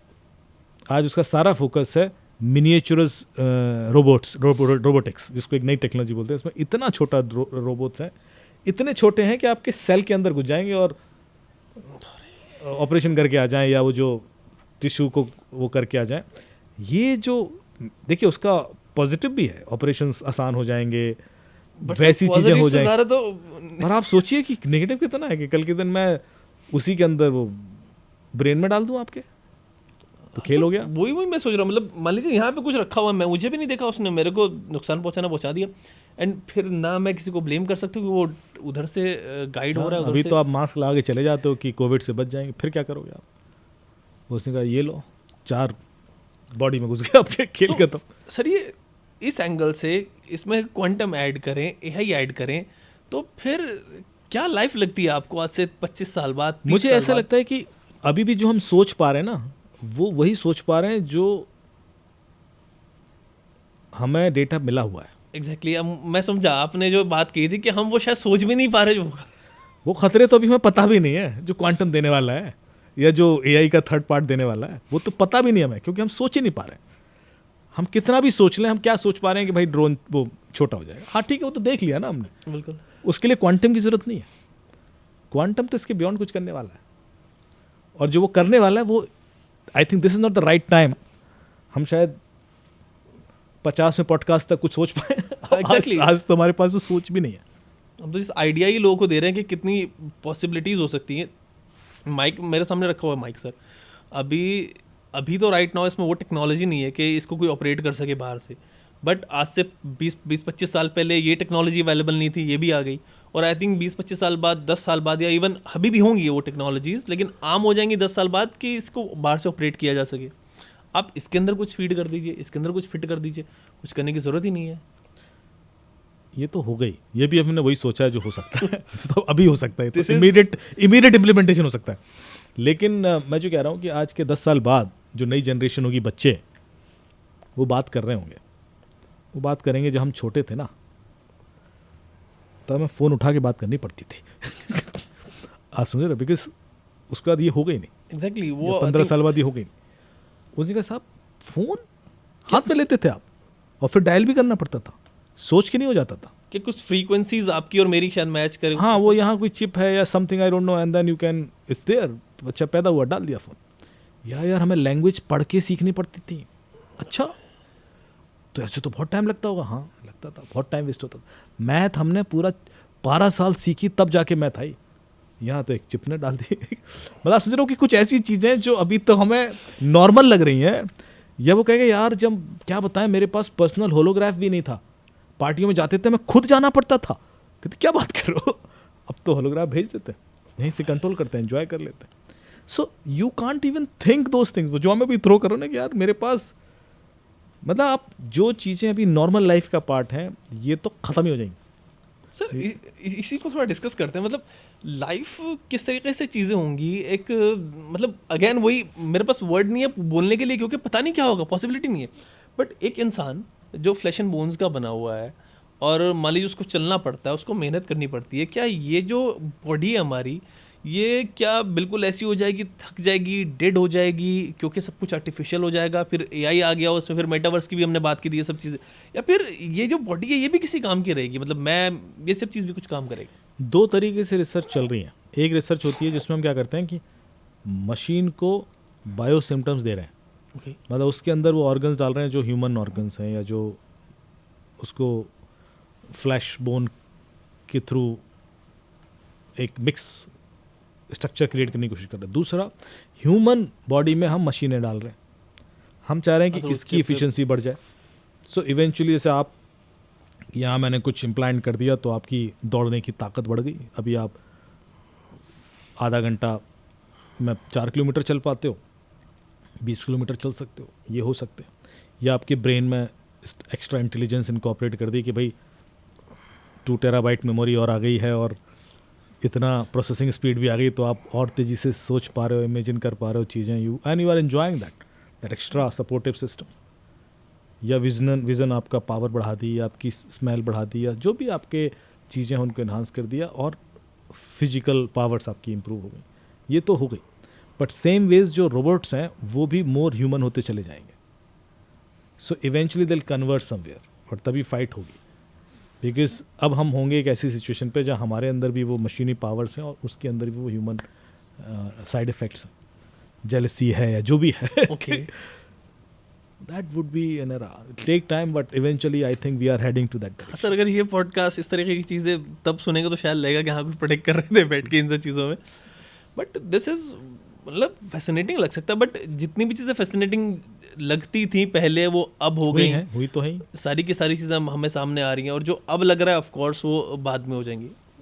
बिल्कुल बिल्कुल, वेरी सून। एंड मैं तो मैं सेंस कर ही रहा हूँ कि अभी वो दिन तो दूर नहीं होगा 15-20 सालों में, जहाँ पर हम ट्रैवल तो शुरू हो ही जाएगा दूसरे प्लैनेट्स पर, कुछ नहीं तो चंद्रमा पे तो कर ही देंगे लोग। ये जो चीज़ें हैं ये एकदम से होंगी। कई बार होता है ना कि जो फाउंडेशन, नींव बनाने में टाइम लगता है, फिर इमारत बनाने में उतना समय नहीं लगता, क्योंकि यार स्ट्रांग तो नींव होनी चाहिए। वो नींव हम वहाँ पहुँच गए, वो एआई उस लेवल पे आ गया है कि अब वो चीज़ें करके दे सकता है जो अभी तक हमें मैनुअली बहुत एफर्ट लगता था. So many these research will become much faster. जैसे अब आपने देखा कि हम अपोलो चंद्रमा पे गया था, उसके बाद इतना समय तक हम क्यों नहीं वहाँ पर कुछ सेटल कर पाए, इतने यान गए, सब हुआ, बिकॉज वो फाउंडेशन बनाने का टाइम था. ट्रायल चल रहा है, फेल भी होंगे, गिरेंगे भी, फिर उठेंगे, फिर वो सब चल रहा है. जब एक बार फाउंडेशन वहाँ आ जाता ना कि अभी हमारा एस्ट्रोनॉट गए, शुक्ला जी वापस आ गए, ना वी आर देयर. अभी एकदम से रिसर्च शुरू हो जाएगी और मतलब वो कई बार होता ना कि वो एक साल में इतना कुछ हो गया कि अरे जमीन के दाम तो इतने बढ़ गए, ऐसा वाला मामला हो जाता है कि अभी हमने खरीदी क्यों नहीं, जिसको लेना था ले चुका जनता. आप कहीं और. सर 2 क्वेश्चन आए इसमें डिजाइन में. एक तो ये कि ये सब चीज़ करके इतना क्वांटम भी आएगा, एआई भी आएगा और ये दुनिया इस तरीके से हो जाएगी आज ये टेक्नोलॉजिकल हम एडवांसमेंट के साथ. तो what we are trying to achieve, एक नंबर ये. दूसरा, हम कहाँ जा रहे हैं, मतलब कहाँ जाके रुकेंगे. देखिए, अचीव तो स्टेप बाय स्टेप हर आदमी के अपने अपने इंडिविजुअल अचीवमेंट्स हैं, टारगेट्स हैं. हम कोई कलेक्टिव अचीवमेंट्स की हो तो जा नहीं रहे. और जो जितना फ्री है वो उतने बड़े टारगेट डिसाइड कर लेता है. इलॉन मस्क ने ही ऐसा क्यों सोचा कि वो सैटेलाइट पर टूरिज़्म शुरू कर देगा, और किया उसने, भेजे लोग, या हम उसने कहा कि मैं इस टाइम तक वहाँ सिटी बसा दूंगा, बिकॉज वो फ्री है, उसके लिए फ्रीडम चाहिए होता है. हमारे सबके जो एस्पिरेशंस हैं या टारगेट्स हैं ना लाइफ के, उस बात पे डिपेंड करते हैं कि आप कितना फ्री हो. And this is not economic freedom और फिजिकल फ्रीडम, दिस इज़ और मेंटल फ्रीडम. हम मेंटली भी ब्लॉक्ड होते हैं. हमारी जो सोच है, हमारी जो संभावनाएं हैं, एक बार हम मेंटली फ्री हो जाते हैं तो फिर हम वहाँ तक सोच पाते हैं. But to some extent Elon Musk is also have a limit. उसने भी कुछ लेवल तक ही तो सोचा ना, उसके बियॉन्ड अभी भी नहीं सोच पा रहा. तो ये भी एक इवॉल्व करेगा, और ऐसा कम ही लोग अचीव कर पाते हैं, क्योंकि वो बैरियर ब्रेक करना लिमिटेशंस को, and than thinking something about, और उसके बाद उस थॉट प्रोसेस को दूसरे लोगों को कन्विंस कर देना. ये लीडरशिप होती है कि यार मैं सोच रहा हूँ कि ऐसा करेंगे, और उसके बाद दूसरे लोगों को मनवा भी देना कि नहीं ऐसा हो सकता है. तभी जब तक एक टीम नहीं बनेगी, अकेले थोड़ा ना कर लोगे. मैंने सोच लिया तो मैं थोड़ा ना पहुँच जाऊँगा चांद पर. मुझे एक टीम चाहिए, और वो टीम में सबको वो विश्वास होना चाहिए कि संभव है, तब जाके वो हो पाएगा. तो वैसी टीम खड़ी करो. फिर जो पैसा लगाएगा उसको भी विश्वास होना चाहिए कि बंदा सेंसिबल बोल रहा है, तो उसके लिए लीडरशिप क्वालिटी चाहिए. So thought and leadership. फिर आप चाहे गरीब भी हो, वो अचीव कर लेते हो. जितने बड़े बड़े बिजनेसमैन हुए हैं, सब ये कहते हैं ना कि यार कल तो ये स्कूटर पे ये बेचते थे, परसों तो ये कंधों पे बोरा उठाते थे. ऐसे ही लोग थे, पर उनके पास ये 2 चीज़ें थी कि यार मैं ये 250 करोड़ का लोन चाहिए. बैंक के पास गया और बैंक को कन्विंस भी कर दिया, बैंक ने दे भी दिया. या फिर उसने विज़न देखा कि मैं ऐसा ऐसा करूँगा तो ये खड़ा कर दूंगा, तो लोगों ने. हर आदमी वो बैरियर ब्रेक नहीं कर पाता. ये सबसे बड़ी विसंगति है समाज की. कुछ ही लोग हो पाते हैं. तो ये दुनिया जो इवॉल्व करती है वो उन कुछ लोगों से करती है. बाकी लोग तो सिर्फ मज़े ले रहे होते हैं लाइफ का. 99.99% लोग का कोई कंट्रीब्यूशन नहीं है एआई में. कोई कंट्रीब्यूशन नहीं है क्वांटम में.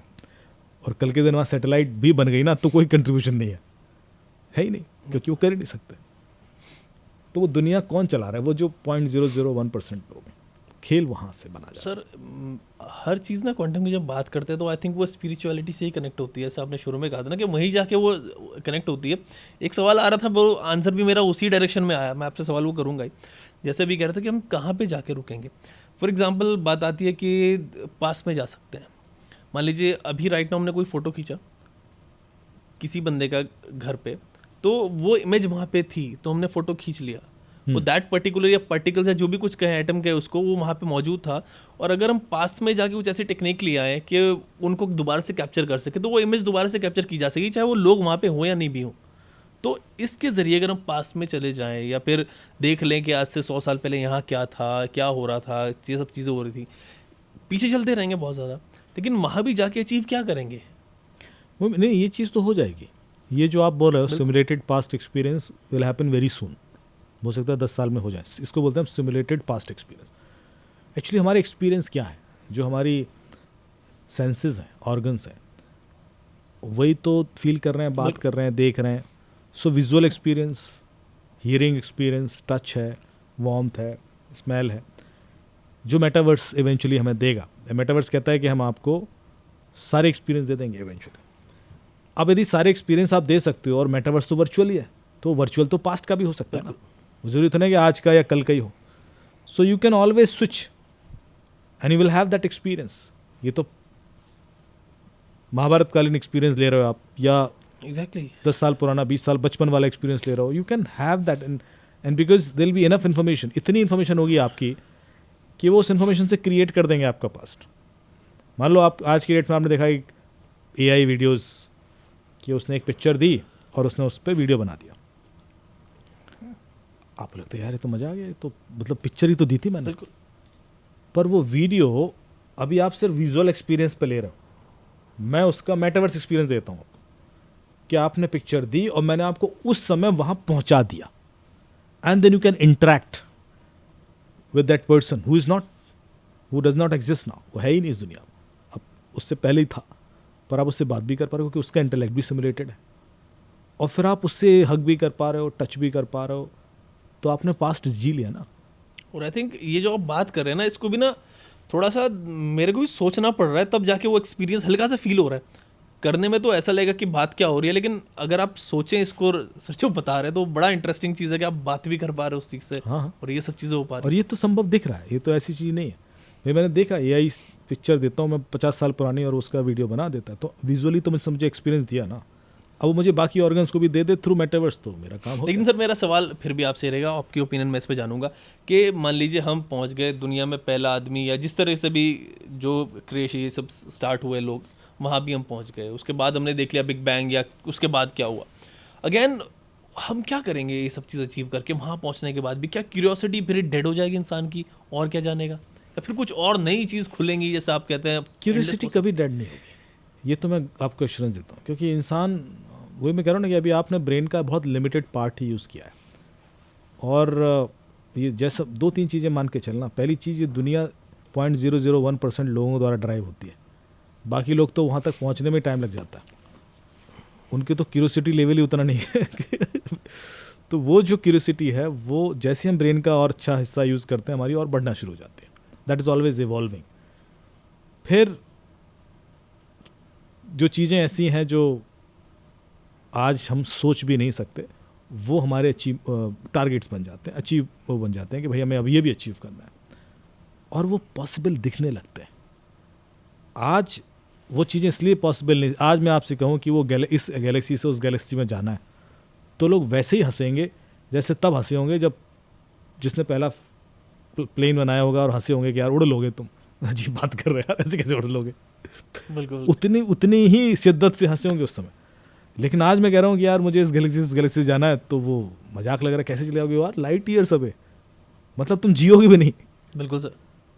1 साल लाइट जितना चलती है उतना दूर है, तो आप समझ रहे हो कि, तो लेकिन वो होगा, यदि हम क्वांटम की फिलॉसफी पे जाएंगे तो वो संभव है। और एटलीस्ट सर ये मैं कहूँगा कि आप कह रहे हैं ना हंसे होंगे, तो जो हंस रहे होंगे ना, उनको प्रूव करने के लिए वहाँ थ्योरी भी नहीं होगी उनके पास, या एटलीस्ट थ्योरेटिकल तो है यहाँ पे, यहाँ तो और ज़्यादा पॉसिबिलिटी आप बता रहे हैं। और जब मैं क्वांटम को समझने की कोशिश की, तो जैसे जो अभी तक हमने इसमें थोड़ा टेक्निकली नहीं गए, क्योंकि मैं नहीं चाहता कि वो बिल्कुल लोगों को समझ में ना आए, पर उसमें फिर उस चीज़ को डिफाइन करने के कई सारे एफर्ट हुए।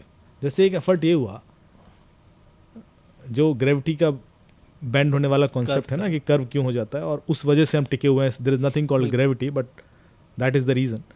उसी तरह से एक कॉन्सेप्ट है कि वो एंटेंगलमेंट ऐसे दिखता है कि ये दुनिया ना एक वो होता है ना, जो इसमें एक्वेरियम होता है, यस सर, एक्वेरियम की तरह मान लीजिए। अब एक्वेरियम में क्या है कि एक वॉल इधर है, एक वॉल इधर है। अब मैं एक मछली इधर, वो मछली ऐसे टिल्ट करती है, तो मैं इधर से देखता हूँ तो टिल्ट होगी, और इधर से देखूंगा तो भी टिल्ट होगी। आप समझ रहे हो? मेरे लिए एंटेंगलमेंट ये है। अब ये दोनों वॉल की जो विजन है, मुझे लग रहा है कि लाइट ईयर्स अवे है। ठीक है। सो जब मैं इधर से देखता हूं तो वो इंस्टेंट टिल्ट दिखती है, और यहां से देखता हूं इंस्टेंट टिल्ट दिखता है, क्योंकि वो है तो वहीं, बिल्कुल, पर मेरी कॉन्शियसनेस के हिसाब से वो लाइट ईयर्स अवे है, पर वो है नहीं, क्योंकि ये दुनिया एक ही कॉन्शियसनेस से बनी हुई है, एक ही कॉन्शियसनेस से बनी हुई है। तो इस चीज़ को उधर इस तरह से डिफाइन करने की कोशिश की कि वो एक्चुअली अलग थे ही नहीं, क्योंकि अलग थे ही नहीं, इंटेंगल्ड ही थे, तो इसलिए वो आपको वैसा दिख रहा है. सो ये चीज़ को मैथमेटिकली इसलिए प्रूव नहीं किया जा सकता कि भाई मैंने तो फिजिकल वर्ल्ड में उसको दूर रख दिया था, लेकिन वो कॉन्शियसनेस लेवल पर connected, and that's why communicate कर पाते. तो सर क्या आगे जाके क्वांटम फिजिक्स जब और लेवल पे जाएगी तो तब क्या प्रूफ इसके मिल जाएंगे? हो सकता है कि हमें क्वांटम से ज़्यादा फास्ट कैलकुलेट करने वाली भी कोई टेक्नोलॉजी मिल जाए. ओके. अभी तो हम क्वांटम पे अटके हुए हैं और क्वांटम को ही समझने की कोशिश कर रहे हैं. हो सकता है हमें कुछ ऐसा मिल जाए कि हम अपनी यूनिवर्स स्विच कर सकें, कि मैं आज यहाँ बैठा हूँ और इसी जो डायमेंशंस हैं, हम कितने डायमेंशंस परसीव कर पाते हैं? 10. पर लोग कहते हैं इसके बियॉन्ड भी है जो हम परसीव ही नहीं कर 11 सकते. 12 सर बोलते 11 भी कहते हैं. और भी होंगे और जो भी हम बोलते परसीव हैं. ही नहीं कर Exactly पा रहे हैं, सर, तो कितने भी हो कितनी सकते हैं. एक तो वीडियो मैंने देखा है ना? तो हम क्या उनको परसीव करके उस डायमेंशन से कम्युनिकेट कर पाएंगे? तो ये बहुत, अभी कोई मैं सुन रहा था कि कोई बॉल गिरी है कहीं पर, क्या नाम था उसको, बूगो बॉल या कुछ ऐसा. देखा आपने कोई वीडियो? नहीं सर मैं. वो एलियन ने कुछ फेंका है और उस पर रिसर्च चल रही है. 1 जुलाई एक कोई गिरी है वो, और बड़ा इंटरेस्टिंग था उसमें कि वो किस मेटल की है, क्या है, और इट्स उसका वेट बढ़ता जा रहा है एंड इट्स कम्युनिकेट्स, मतलब it is giving some signals also. So मैं भी नहीं देख पाया, बट इंटरेस्टिंगली वो मुझे अचानक एक मिल गया. मैंने कहा यार ये सच है कि झूठ है, लेकिन एक वो बहुत कहीं किसी गिरी है. वैसे सर हम उस एरा की बात कर रहे हैं इस वक्त जब आपके सारे बैंक अकाउंट हैक हो चुके हैं. आपके सब मोबाइल फोन हैक हो चुके हैं, कोई इंक्रिप्शन नहीं बचा है, everything is as transparent as you can imagine. कुछ सब चीज़ नहीं बची है, एआई ने और क्वांटम ने सब चीज़ तोड़ दी है. अब सर बताएंगे कि फिर लेयर ऑफ सिक्योरिटी क्या होगी आगे जाके, और किस तरीके की चीज़ें आगे मोल्ड हो रही होंगी पोस्ट क्वांटम एरा में, इनक्रिप्शन क्या होगी. पहले मैं 1-2 चीज़ें जो मैं लिखी थी सर, नोटिस करके पढ़ा. व्हाट इज़ लाइफ करके एक किताब लिखी गई, उसमें लिखा गया in truth there is no individual self apart from the universe self, this is teaching of the Upanishad, ऐसे करके लिखा गया. तो श्रोडिंगर जो था, जो और आइंस्टीन के बीच में लड़ाई चलती थी, उसने लिखा था कि after the conversation about Indian philosophy some of the ideas of quantum physics that had, मतलब जो बहुत कंफ्यूजिंग स्टेटमेंट थे क्वांटम फिजिक्स के, suddenly they made much more sense, because इससे पहले भी कहा गया था. सो जो 4 कॉमन फिलॉसफीज हैं, वेव पार्टिकल डुअलिटी जो छांदोग्य उपनिषद से मैंने लिया था, एक में वादित्यम, यूनिफाइड एनर्जी फील्ड. सुपरपोजिशन के लिए जो सूत्र है वो है नासदा सीनो सतासीत दानी, मतलब before measurement all exist as potential. जब तक आप देखोगे नहीं, ऑब्जर्व नहीं करोगे, वो मल्टीपल स्टेट्स में, मतलब जो भी दुनिया है ये इसमें. इंटेंगलमेंट के लिए कहा गया भगवद गीता में कि अविभक्तम च भूतेषु, कि एक्चुअली मैं एक ही हूँ पर मैं अलग अलग रूप में आपको दिखाई दूंगा. सो यूनिटी इन डाइवर्सिटी भी बोलते हैं उसको. एंड जो कॉन्शियसनेस ऑफ फील्ड के बारे में बोला गया कि ऑब्जर्वर क्रिएट्स रियलिटी, कि जब आप ऑब्जर्व करते हो तब रियलिटी क्रिएट होती है. उसके लिए है कि अयम आत्मा ब्रह्मा, कि ब्रह्म ही क्रिएट करता है through observance. And then unknown, जो इनडिटर्मिनेंसी का प्रिंसिपल है कि कस्मय देवाय हविषा विधेयम, कि आप कभी भी स्पेस और टाइम को एक साथ ऑब्जर्व नहीं कर पाओगे. मतलब जो आपने, हाँ, जो हाइजेनबर्ग का प्रिंसिपल था कि आप एक को मेजर करने की कोशिश करोगे तो दूसरा मूव कर जाएगा. तो ये जो चीज़ें मुझे मिली, और भी मैंने बहुत सारी चीज़ें लिखी हैं इसमें जो अलग अलग उसमें है. रोल ऑफ ऑब्जर्वर है आपका, मांडूक्य उपनिषद है, सर्वम होत ब्रह्मा अयम आत्मा ब्रह्मा, ये थोड़ा सा मैंने कोट किया वहाँ पर. तो ये मुझे अजीब इसलिए लगा, मैंने कहा यार जिसने भी ये कहा होगा ना, कई बार क्या होता है कि चीज़ों को, ऐसी चीज़ों को सोचना भी बड़ा टेढ़ा है कि इस दुनिया में मल्टीपल यूनिवर्स चल रहे हैं. This itself is a very spooky idea कि यार ऐसे कैसे सोच सकते हो, हमें तो एक ही दिख रही है, आसपास भी कैसे हो सकती है मल्टीपल. जिसने भी सोचा है मतलब वो कैसे सोच लिया, ऐसा वाला फील आता है मुझे. या उसने कहा कि जब आप ऑब्जर्व करोगे तब ये दुनिया एक फॉर्म में आती है, अदरवाइज नहीं. So observer is Brahma. यार ये कैसे सोच लिया इसने. मतलब इतना deep। This is these all are little spooky ideas जो सोचे गए, और ये तभी सोचे गए जब उन्होंने हर चीज सोच लिया, जो उन्हें हर तरीके से एंगल से देख लिया कि यार ये क्या हो सकता है, ये नहीं क्या है, हो ये सकता नहीं यार, है, जो ये हम नहीं पहुंच है, ही ये नहीं पा नहीं रहे हैं। जैसे मैं एक बात जो आपने वो देखा है सप्तऋषि मंडल, सप्तऋषि तारा मंडल देखा है? सप्तऋषि तारा मंडल में 4 तारे ऐसे होते हैं और उसके अच्छा, एक वो नीचे एक 3 तारे टोल होते होते हैं, हैं, ठीक है? उसके जो बीच वाला तारा है ना, उसको बोलते हैं अरुंधति वशिष्ठ। क्यों बोलते हैं? अरुंधति वशिष्ठ एक तारा नहीं है, 2 तारे, तारा युग में। अब यदि कोई बहुत 2 स्टार बहुत पास पास हैं तो आप नेकेड आई से देखोगे तो एक ही दिखेगा, क्योंकि दोनों ही ब्राइट हैं, बिल्कुल। तो वो अलग अलग दिखते ही नहीं, तो इसलिए वो एक ही दिखता है। पर उसका नाम हमेशा दिया गया अरुंधति वशिष्ठ, कि वो एक नहीं 2 है। फिर और गौर से आप देखोगे तो पता पड़ेगा नॉर्मली यदि 2 तारा युग्म हो तो एक का दूसरा चक्कर लगा रहा होता है, ऐसे होता है। पर ये अकेला तारा युग्म है जो एक दूसरे के चक्कर लगाते हैं, तो इसका मतलब है हस्बैंड वाइफ है। और ये चीज़ नेकेड आई से हजारों साल पहले उन्होंने कैसे देखी कि पहले तो एक नहीं 2 है। अभी भी आप देखो इतना छोटा है वो वैसे नहीं दिखेगा आपको, अभी सप्तऋषि आके देखो।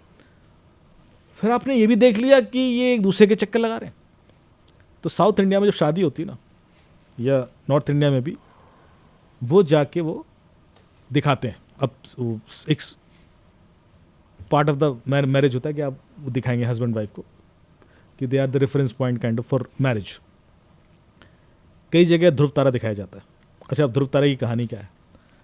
ध्रुव तारा इज द ओनली स्टार जो अपना स्थान चेंज नहीं करता, मूव नहीं कर रहा, मान लीजिए। तो इसका मतलब वो सबसे दूर है, क्योंकि मूव तो हर चीज कर रही है, मूव तो हमारी पूरी गैलेक्सी कर रही है, मूव तो सन भी कर रहा है, मूव तो अल्टीमेटली तो स्पाइरल मूवमेंट हो ही रहा है। अब वो सारे मूवमेंट के बावजूद यदि कोई चीज स्टैटिक है तो वो इतना दूर है, एग्जैक्टली वो रिकॉर्ड में नहीं आ रहा, कि वो इतना मिनिमल डिफरेंस, रिलेटिव डिफरेंस उसका कुछ हो ही नहीं रहा है। तो इसका मतलब है कि यदि मैं इस गैलेक्सी की विड्थ कैलकुलेट करना चाहता हूँ तो शायद that is could be one of the reference, may not be, उसके बियॉन्ड भी हो सकता है, but one of that thing which is observable, सामने दिख रहा है कि भाई उतना दूर तो है ही, जो कि वो तो नहीं हिल रहा। तो ये छोटे छोटे जो कॉन्सेप्ट है उसमें एक एज आती है एक गैलेक्सी की, तो उसमें ध्रुव तारे को रेफरेंस माना जाता है कि हम यहाँ से वहाँ तक की distance, and that is because of that ये जो सृष्टि है इतनी पुरानी है। ये जो चीज़ें हैं जिसको लेकर छोटे छोटे श्लोक हैं उसके अंदर, या सन लाइट की स्पीड का भी है ऋग्वेद में, लाइट स्पीड कितने निमिष इतना सहन करते तो वो आपको निकल आएगा। तो कैसे कैलकुलेट की गई? सो माई पॉइंट इज कि whoever has been doing this research, same चीज को करने के मल्टीपल मेथड हो सकते हैं। एक और मैं कौन सा देता हूँ, पाई देखा है आपने? 24 बाई, जो किसी भी सर्किल का परिधि ले लीजिए और उसका जो डायमीटर है वो डिवाइड करेंगे आप, तो आपको पाई की वैल्यू मिल जाती है, करेक्ट? तो वो जो पाई की वैल्यू है वो होती कितनी है? 3.14 ब्ला ब्ला ब्ला ब्ला ऐसे करके होती है। पाई की वैल्यू एक ऐसी वैल्यू है जो आप लिखते चले जाओगे, वो खत्म ही नहीं होगी। It keeps on giving you new numbers, और उसमें कोई भी नंबर रिपीट नहीं करेगा, मतलब पैटर्न रिपीट नहीं करता उसमें। नंबर तो रिपीट करेंगे 9 ही डिजिट, लेकिन उसमें पैटर्न कभी रिपीट नहीं करेगा। So it will always be unique, चलता जाएगा, खत्म नहीं होगा। तो एक कॉन्सेप्ट आता है कि ये कुंजी है दुनिया की। अब 3.14 के आगे आप पूरा पैटर्न लिखते चले जाओ, दुनिया के जितने नंबर हैं उसके अंदर है, मतलब तुम्हारे क्रेडिट कार्ड का नंबर भी है, उनका डेट ऑफ बर्थ भी है, मेरा डेट ऑफ बर्थ भी है, सब नंबर उसमें मिलेंगे आपको, क्योंकि सारे पॉसिबल कॉम्बिनेशन है, क्योंकि वो नंबर कभी खत्म ही नहीं होना, वो चलता जा रहा। दूसरा, यदि मैं हर नंबर को पिक्सल में कन्वर्ट कर दूं, हर नंबर के करस्पॉन्डिंग एक कलर दे दूं, तो दुनिया में जितने विजुअल पॉसिबिलिटीज सब उसके अंदर, मतलब मेरा फेस भी उसके अंदर है, आपका फेस भी उसके अंदर, इसका भी है। तो वैल्यू खत्म नहीं हो रही, क्योंकि वैल्यू खत्म ही नहीं होगी। तो मुझे बड़ा अजीब लगा, मैंने कहा यस दैट्स राइट, वो तो कभी खत्म नहीं होगी। तो यदि मैं वो पॉसिबिलिटीज देखना शुरू करूँ तो इवेंचुअली तो आ ही जाएगा। और वो एक फॉर्मूले में है पाई, जो हमेशा हर चीज़ में दिख रहा है आपको, जो भी शेप है, मतलब परिधि बाई ब्यास करोगे आप 2πr/2r, तो वो आ जाएगा पाई की वैल्यू। सो ये नेचर ने कई सारे सिम्टम्स दिए जहाँ पर आपको लगता है कि कोई ना कोई फॉर्मूला तो चल रहा है। somebody has simulated this entire universe, पूरा मैथमेटिक्स है। हाँ, उसने सिमुलेट कर रखा है, और सिमुलेशन की कुछ ने कंडीशंस दे रखी हैं जब प्रोग्राम लिखा गया तो उसने एक कंडीशन दे दी, लाइट की स्पीड, हाँ तुम एग्जैक्टली लाइट की स्पीड लिमिट कर दिया। दूसरी सिमुलेशन कंडीशन दे दी ये पाई, एंड ऐसे मैनी मोर कॉन्सेप्ट अभी मुझे याद नहीं आ रहे, पर कई सारे मुझे मिलते चले गए। मैं देखा मैंने ये सारे वो फंडामेंटल चीज़ें हैं जिसके बेस पर ये पूरा का पूरा यूनिवर्स डिज़ाइन हुआ है। तो जो भी बंदा है जिसने किया है वो मैथमेटिकल, हाँ सर, वो हम डिस्कस कर रहे थे कि बहुत बड़ा, सबसे बड़ा मैथमेटिशियन, थोड़ा मैथमेटिशियन है, उसने क्या खेल रचा है। और हम शायद एक ये भी कारण हो सकता है, if it is a simulated world, यदि किसने प्रोग्राम ही किया हुआ है मैट्रिक्स तो फिर हम तो नहीं क्रैक कर पाएंगे,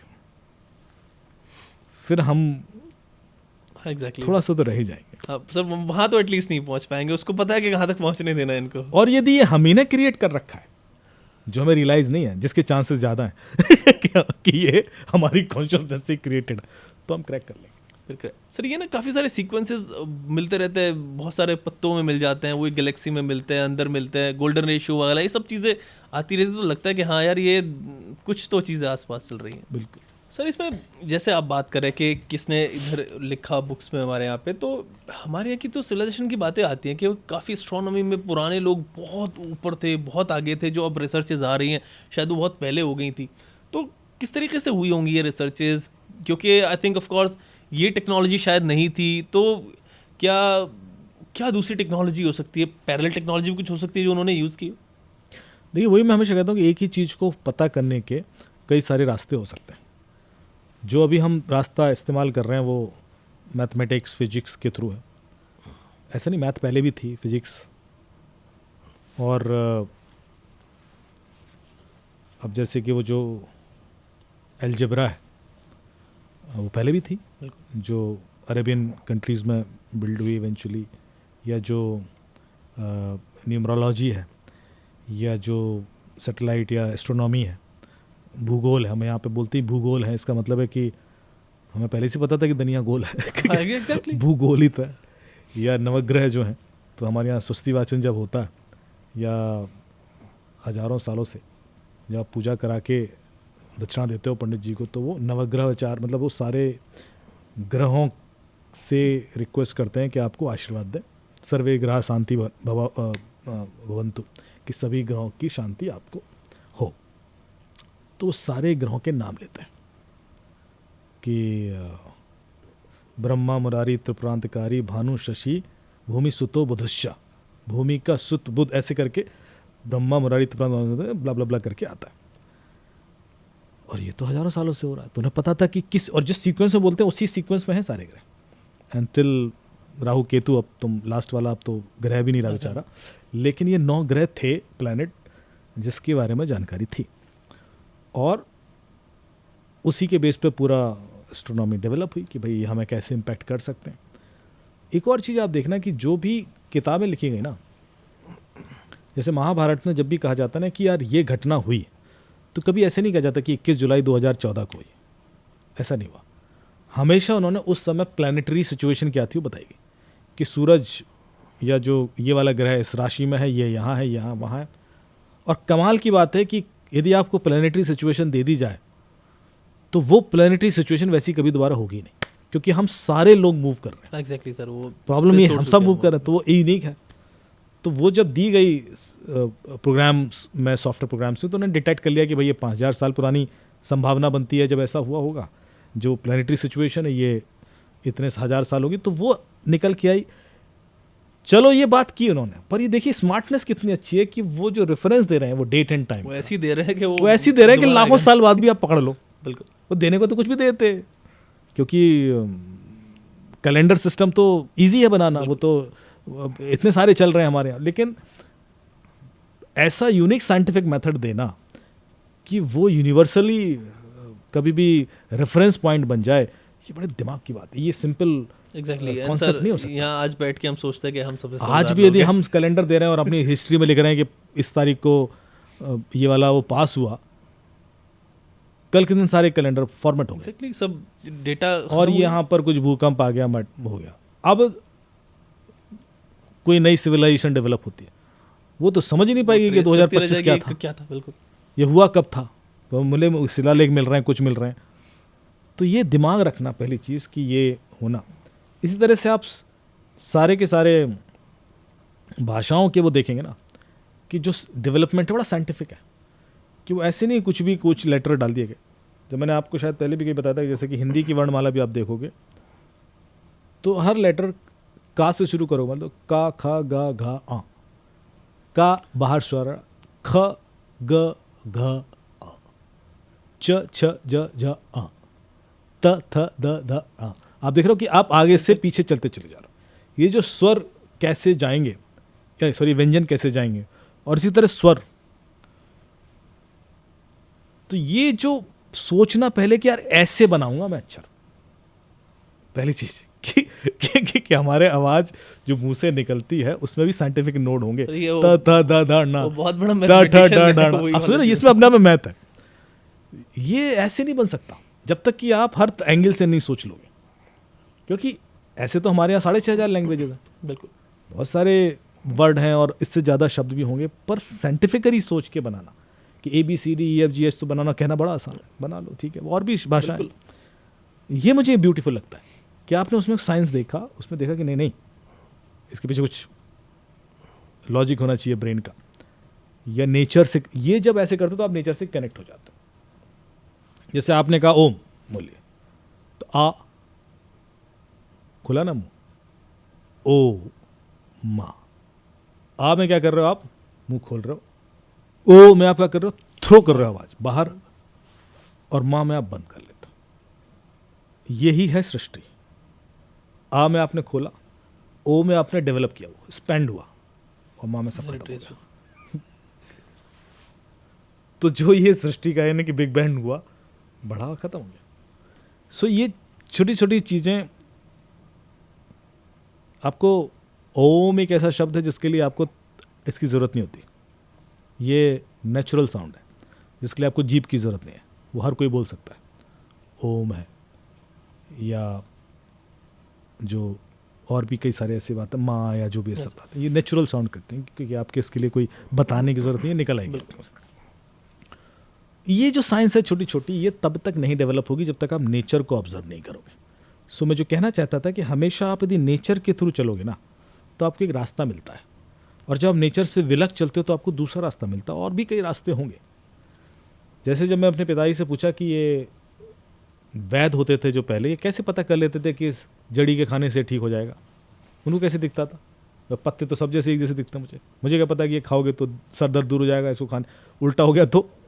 और उस समय तो लोग ऐसे होते भी नहीं थे कि आप एक्सपेरिमेंट करो कि चलो 10 लोग हैं सबका सर दर्द हो रहा है, इधर आओ ये वाली लगाऊंगा, ये वाली लगाऊंगा, अच्छा इसके ठीक हो गया, ऐसा भी नहीं हो सकता था।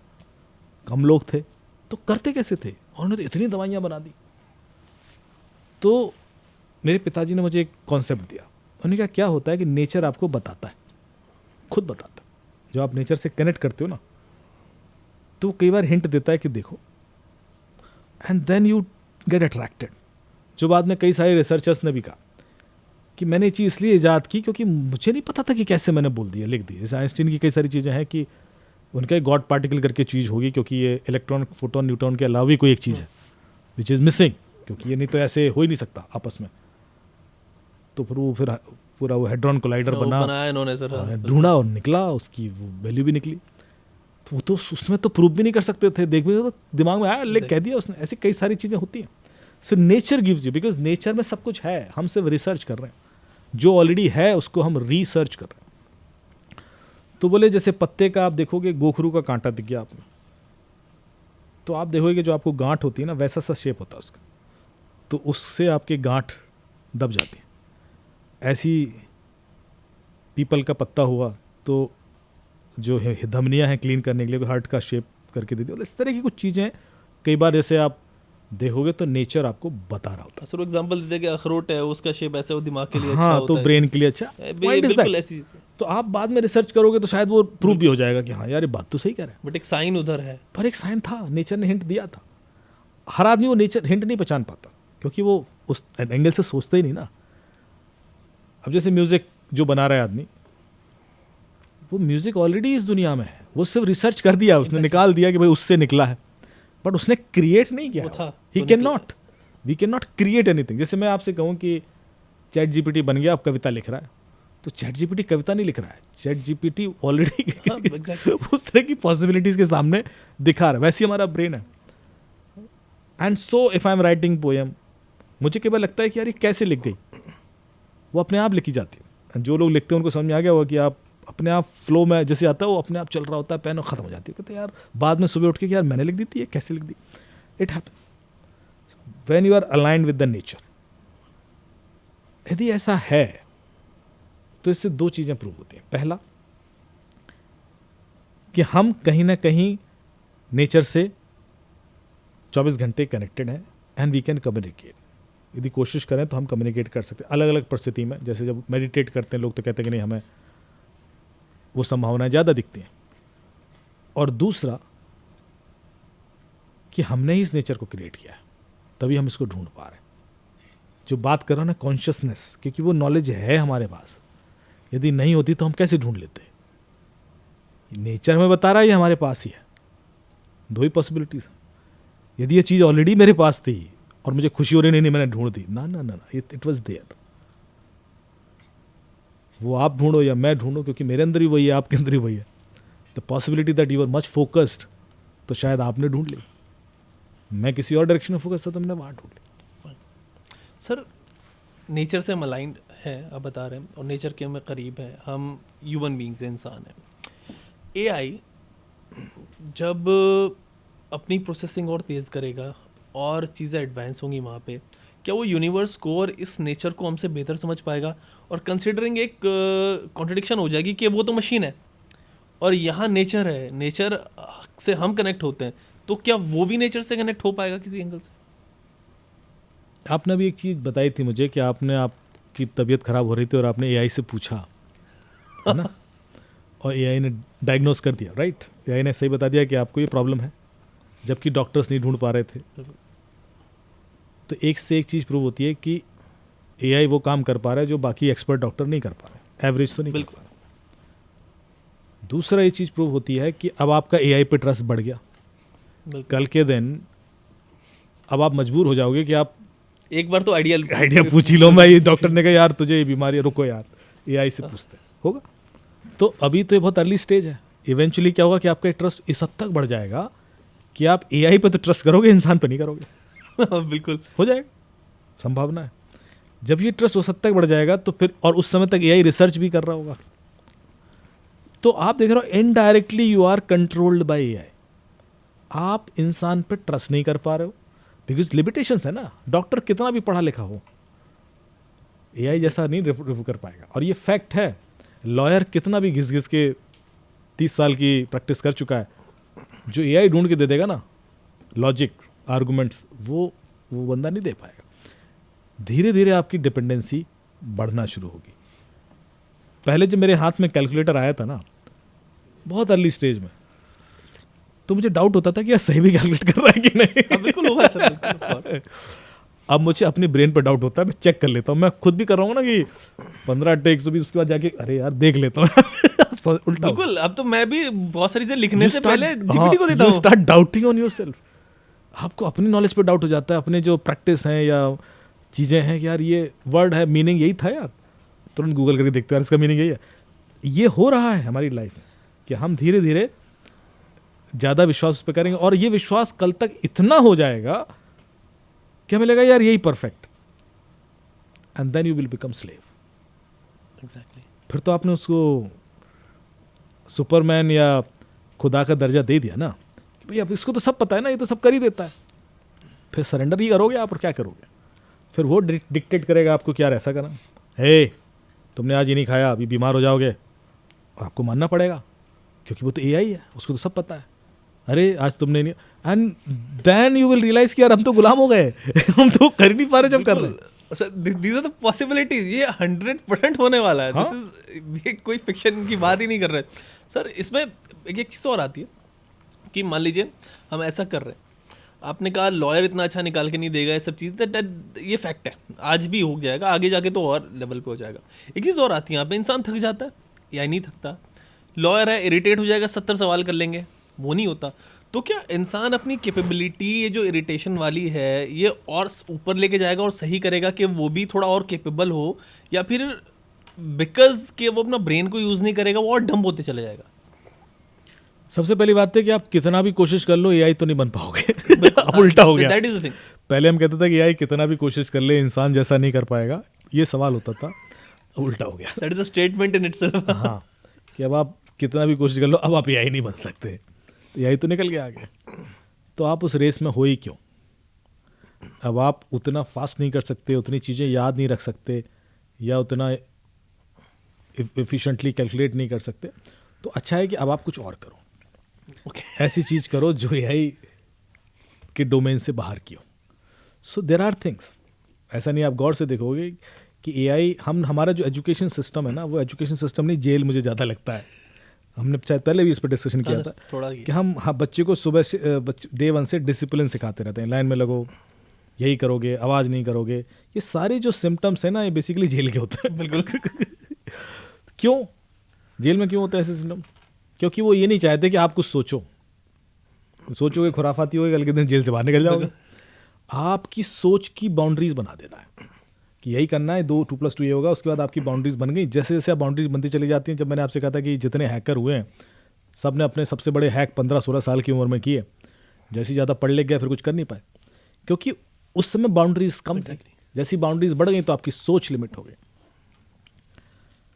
एजुकेशन में हम बाउंड्रीज बना रहे हैं, और ये जो बाउंड्रीज हैं ये इवेंचुअली आपको एक कच्चा एआई बना के छोड़ देती हैं। मतलब यदि हम परफेक्ट एआई की बात करते हैं तो एक अधकचरा सा एआई बन जाता है कि भाई उसको थोड़ी सी हिस्ट्री पता है, थोड़ी सी ज्योग्राफी पता है, थोड़ी सी मैथ पता है, थोड़ा सा सब कुछ पता है, काम का कुछ नहीं है। ये जो सिस्टम है बदलना पड़ेगा। हम क्यों अपने न्यूरॉन्स को एक डेटा सोर्सेज से ट्रेन किए जा रहे हैं? Just because we have to do similar monotonous work for life long. हम एक ही काम जिंदगी भर करने के लिए शायद नहीं बने हैं। पहली चीज़ तो ये था, इंडस्ट्रियल रिवोल्यूशन आया साहब, इसको ये बनाना आ गया तो बना रहा। अब वो काम मशीन कर लेगी, अच्छा कर लेगी। You are not made for that. और इस वजह से हमारी सारी सोसाइटी का निर्माण हुआ। यदि आप गौर से देखो तो ये जितने भी सोसाइटिकल, जैसे एक लोहार है तो उसका बेटा लोहार क्यों बन रहा है? कि उनको पता है यार नॉलेज आसानी से ट्रांसफर हो जाएगी, उसको कहीं बाहर पढ़ने नहीं जाना, वो तो सीख रहा है ना सब बचपन से सब। सुनार है तो सुनार का बेटा सुनार बन गया, बनिया का बेटा बनी, क्योंकि उसको पता है धंधा कैसे होता है, कैसे प्रॉफिट निकालना है, कैसे नेगोशिएट करना, वो सारी स्किल आ गई। ये जो ट्रांसफर ऑफ नॉलेज थी, that has become the way of learn, way of life. अब वो सारी नॉलेज की ज़रूरत ही नहीं है। बिल्कुल। तो फिर वो सोसाइटी की भी ज़रूरत नहीं। अब हमें कुछ नया चाहिए कि भैया हम जिंदगी में फिर आए क्यों? अब वो सवाल आना शुरू हुआ। मैं ना तो सुनार बनने आया, ना लोहार बनने आया, ना मैं मैथमेटिक्स भी बेकार हो जाएगी भाई। क्यों आप इतना घिस घिस के कैलकुलस सीख रहे हो और पाइथागोरस से रट रहे हो? वो तो 2 मिनट में सब कुछ हो जा रहा है। पर मुझे ऐसा लगता है फंडामेंटल सीखने पड़ेंगे, क्योंकि हाउ टू यूज एआई और what is the potential of AI, ये तो पता होना चाहिए। हो सकता है आगे उसकी भी जरूरत ना पड़े, आई डोंट नो। जैसे कि हम गौर से देखो, जब एप्लीकेशन डेवलपमेंट शुरू हुआ तो एक कॉन्सेप्ट आ गया यूआई यूएक्स। अरे आपकी एप्लीकेशन तो बड़ी अच्छी है ना, इसका यूआई ठीक नहीं है, इसलिए नहीं चलेगी। बड़े आराम से कोई भी आप इन्वेस्टर को दिखाओगे ना, आप तो सबसे पहले आपके यूआई पे सवाल खड़े हो। कंफर्टेबल होना चाहिए। देखिए फेसबुक और कुछ रह गया, फेसबुक चला गया, यूआई जूम और माइक्रोसॉफ्ट टीम, जूम निकल गया, यूआई 5 साल बाद यूआई की जरूरत ही खत्म हो जाएगी। बिल्कुल, सब कुछ ऐसी बिना यूआई की काम चलेगा। आप ही क्या करते थे कि भैया सीख रहे हैं, पहले क्या होता था, फिर उसका ट्रेनिंग आई, टूल आ गया, आईबीएम ने एक टूल रिलीज कर दिया किसी कंपनी ने, अब उस टूल सिखा रहे हैं और टूल सिखाने के लिए ट्रेनिंग्स हो रही हैं कि ये बटन दबाओगे तो ये होगा, वो बटन दबाओगे तो ये होगा, फिर उसमें ये कॉन्फ़िगरेशन कर लीजिए, फिर ये सब खत्म हो जाएगा। क्यों सिखाना है टूल? आप रिक्वेस्ट करो, काम होगा। अभी आप एक विंडोज सिस्टम ले लेते हो, उसने कहा साहब इसमें वो डिस्प्ले चेंज करना है, रेजोल्यूशन चेंज करना है, ये चेंज करना है, राउटर सेट करना है, सिक्योरिटी बनाना है। एक बंदा आता है, सर ये कौन है? ये सर हमारे एडमिन, यही जानते हैं सब। वो गया, वो जाके उसने सेटिंग्स में जाके ये चेंज कर दिया, आपको लगा कमाल हो गया। अब आप उसको कमांड दोगे कि भाई ये कर, हो जाएगा, बंदे की नौकरी गई। सो वो सारी स्किल्स जो आज तक बड़ी वैल्यूएबल लगती थी, वो धीरे धीरे ख़त्म, क्योंकि हम इनके लिए कभी शायद बने ही नहीं थे। एक्चुअली मैं एक और चीज़ कंट्राडिक्ट करूँगा, इस दुनिया में आधी प्रॉब्लम डिसिप्लिन की वजह से। अब लोग कहेंगे लो यार अजीब बात कर रहे हो। क्योंकि डिसिप्लिन आपको एक ही चीज़ करने के लिए फोर्स करता है, बिल्कुल। चाहे वो रिलीजियस डिसिप्लिन हो, चाहे वो साइंटिफिक डिसिप्लिन हो, आप उसको तोड़ नहीं पाते बाउंड्रीज। एक्चुअली हमें इनडिसिप्लिन होना है। नेचर बड़ा ही इनडिसिप्लिन्ड डिसिप्लिन्ड है, मतलब उसमें इतनी रैंडमनेस है और उस रैंडमनेस की अपनी खूबसूरती है। आप इस चीज़ को जब तक अपने आप में नहीं समाहित करोगे, आप करेक्ट नहीं हो पाते। अब हम क्या करते हैं कि चीज़ों को, और इंसान का एक नेचर है कि यदि मुझे एक प्रोसेस समझ में आ गया तो मैं सबको भी उसी प्रोसेस के अलाइन करना चाहता हूँ। ये एक ह्यूमन नेचर है। मैं उसके प्रोसेस को रिजेक्ट करने लगता हूँ, यार नहीं नहीं ऐसी करो, यही सही है, जो आप करो ना ये गंदा है, ये अच्छा है। ये जो जजमेंटल बिहेवियर है, ये है नेचर। हम हर चीज़ को जज करने की कोशिश करते हैं अपने हिसाब से, बिकॉज हम उस डेटा पॉइंट से ट्रेंड हो चुके हैं। तो आधी प्रॉब्लम इस वजह से आती है। मैंने आपको वो ओशो की कहानी सुनाई थी, जो एक कहानी सुनाते थे वो, कि रशियन किसी देश के में एक कुछ थे, वो कबीले थे, तो उनके यहाँ एक प्रथा थी कि जब वो फादर शिकार करने जाता था, मदर फादर दोनों जाते थे शिकार करने, तो बच्चों को एक पेड़ के नीचे बिठा देते थे और उसके बाद फादर अपने तीर से गोला बनाता था और कहता था दिन भर यहीं रहना, निकलना नहीं, निकलोगे तो जल जाओगे, इस लकीर को नहीं क्रॉस करना। उसके बाद जाते थे, शिकार करके लाते थे, पकाते थे, फिर वो बाप मिटाता था, फिर वो बच्चे बाहर निकलते थे, खाते थे। So this was a tradition, सालों चलता रहा, कभी किसी ने वो मिटाया नहीं, कोई जला भी नहीं। अब उसमें से एक बच्चा पढ़ लिख के साइंटिस्ट बन गया। बोले वो आया अपने कबीले वापस, वही प्रैक्टिस चल रही थी, उसने अरे जब बेवकूफ़, ऐसे थोड़ा कोई जलता है। अच्छा, वो इतना करते करते विश्वास हो गया था कि या तो होता है, इसलिए इसको तो आप काट ही नहीं सकते काट। तो उसने कहा भी दिखाता हूँ, देखो फालतू की बातें, आओ इधर। बच्चों को बैठाया, फादर को बोला बनाओ गोला, उसने गोला बनाया, निकलो बाहर, कुछ नहीं होगा। अब बच्चों की हिम्मत ही ना हो, वो काँप रहे हैं। अरे बोले आओ, मैं दिखा रहा हूँ, कोई नहीं, कुछ नहीं होगा, आओ। बच्चे नहीं नहीं जल जाएंगे। तो उसने अपना हाथ लिया और उस गोले के ऊपर से निकला, देखो मुझे कुछ नहीं हो रहा, मैं जल रहा हूँ। तो कोई फिर भी हिम्मत ना करे। फिर उसने कहा आओ देखो, यार तो मैं अंदर आता, ऐसे कॉन्फिडेंस दिया उसको। तो एक बच्चा थोड़ा सा खड़ा हुआ, उसने कहा यार आ सकते हैं। तो आया, बिल्कुल लाइन के पास तक आ गया और वो हिम्मत करे, आ जाओ आ जाओ आ जाओ, देखो कुछ नहीं होगा, कुछ नहीं होगा, देखो देखो। और उसने ऐसे हाथ कांपते हाथ निकाल के वो लाइन से बाहर निकाल दिया। जैसे ही निकाला वो चिल्लाने लगा, जल गया, और चिल्ला रहा है वो। और लोगों ने देखा उसके हाथ की आगे की उंगलियां काली पड़ गई हैं। तो साइंटिस्ट हक्का बक्का रह गया, बोले जल कैसे सकता है आदमी। तो फिर उसने कहा कि इसलिए जल गया क्योंकि यदि आपने यहाँ सोच लिया ना कि मैं जलने वाला हूं, तो हो गया। तो दुनिया की कोई ताकत तुम्हें जलने से नहीं रोक सकती। यदि ये चीज जलने पर है तो फिर ये पॉजिटिवली भी होगी। बिल्कुल। यदि आपने सोच लिया कि आप ये कर सकते हो तो फिर कोई दुनिया की ताकत आपको करने से नहीं रोक सकती। पर उस शिद्दत से सोचना पड़ेगा आपको, जितना ट्रस्ट उनको उस पर था। तो वो डाउट नहीं आना चाहिए। तो जो हम बात करते हैं बिलीव और फेथ की, जब हम फेथ करते हैं तो ईश्वर हमारी हेल्प करने लगता है या हमें वो मिल जाता है, बिकॉज वो आपके कारण ही मिल रहा है। बिल्कुल, वो कोई ऊपर से नहीं दे रहा है, बिकॉज आपका जो फेथ है, क्योंकि आप ही तो वो कॉन्शियस हो। सो आप जब खुद इतना शिद्दत से उस चीज़ को करने लगते हो तो पूरी सृष्टि वो अलाइन हो जाती है उस पर, जिसको मैनिफेस्टेशन के लॉ भी कहते हैं। बट वो जो एक स्टोरी थे उसने मेरी दिशा बदली। मैंने कहा इसका मतलब है कि मुझे सबसे पहले अपनी ज़िंदगी में बाउंड्रीज तोड़ना आना चाहिए। बिल्कुल। ये जो लकीर मिटाई है ना, यदि मैं बाउंड्रीज नहीं तोड़ पाया तो मैंने अपनी ज़िंदगी जी ही नहीं, उसी बाउंड्रीज में सिमट गया। तो मैंने कोई बाउंड्रीज नहीं रखी। मैंने कहा हर चीज़ को थोड़ा सा रिवोल्यूशनरी बन के चीज़ें करो, तोड़ो। एंड हर आदमी का इंटेलेक्ट इतना अच्छा होता है कि वो सही गलत समझता है। प्रॉब्लम क्या होता है, बाउंड्रीज हमें फोर्स कर देती हैं वो चीज़ करने के लिए कि नहीं, हमें लग रहा है अंदर से, लेकिन नहीं यार अब क्या करें, सिस्टम है, सिस्टम ही की तो प्रॉब्लम है। फाइन सर, इसको कंटिन्यू करेंगे हम अगले एपिसोड में, बिकॉज काफ़ी लेंदी टॉपिक है, मेरे पास काफ़ी बिकॉज ये लोग सो रहे हैं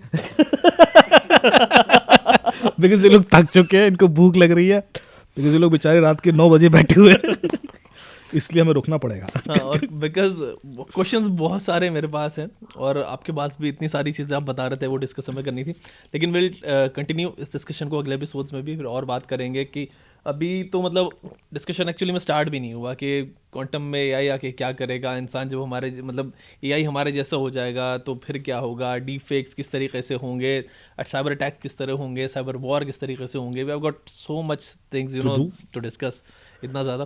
लेकिन सर आज भी आप आए और मतलब ये सब चीज़ें डिस्कस की, उसके लिए शुक्रिया। एंड विल कनेक्ट, हम चाहेंगे कि फिर से आप आते ही रहें।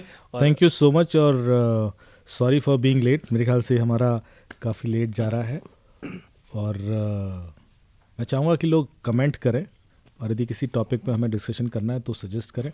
हम डेफिनेटली उस टॉपिक को पिक करेंगे और वील डिस्कस, उसको उधेड़-बुन करेंगे पूरा बिल्कुल, अपने हिसाब से।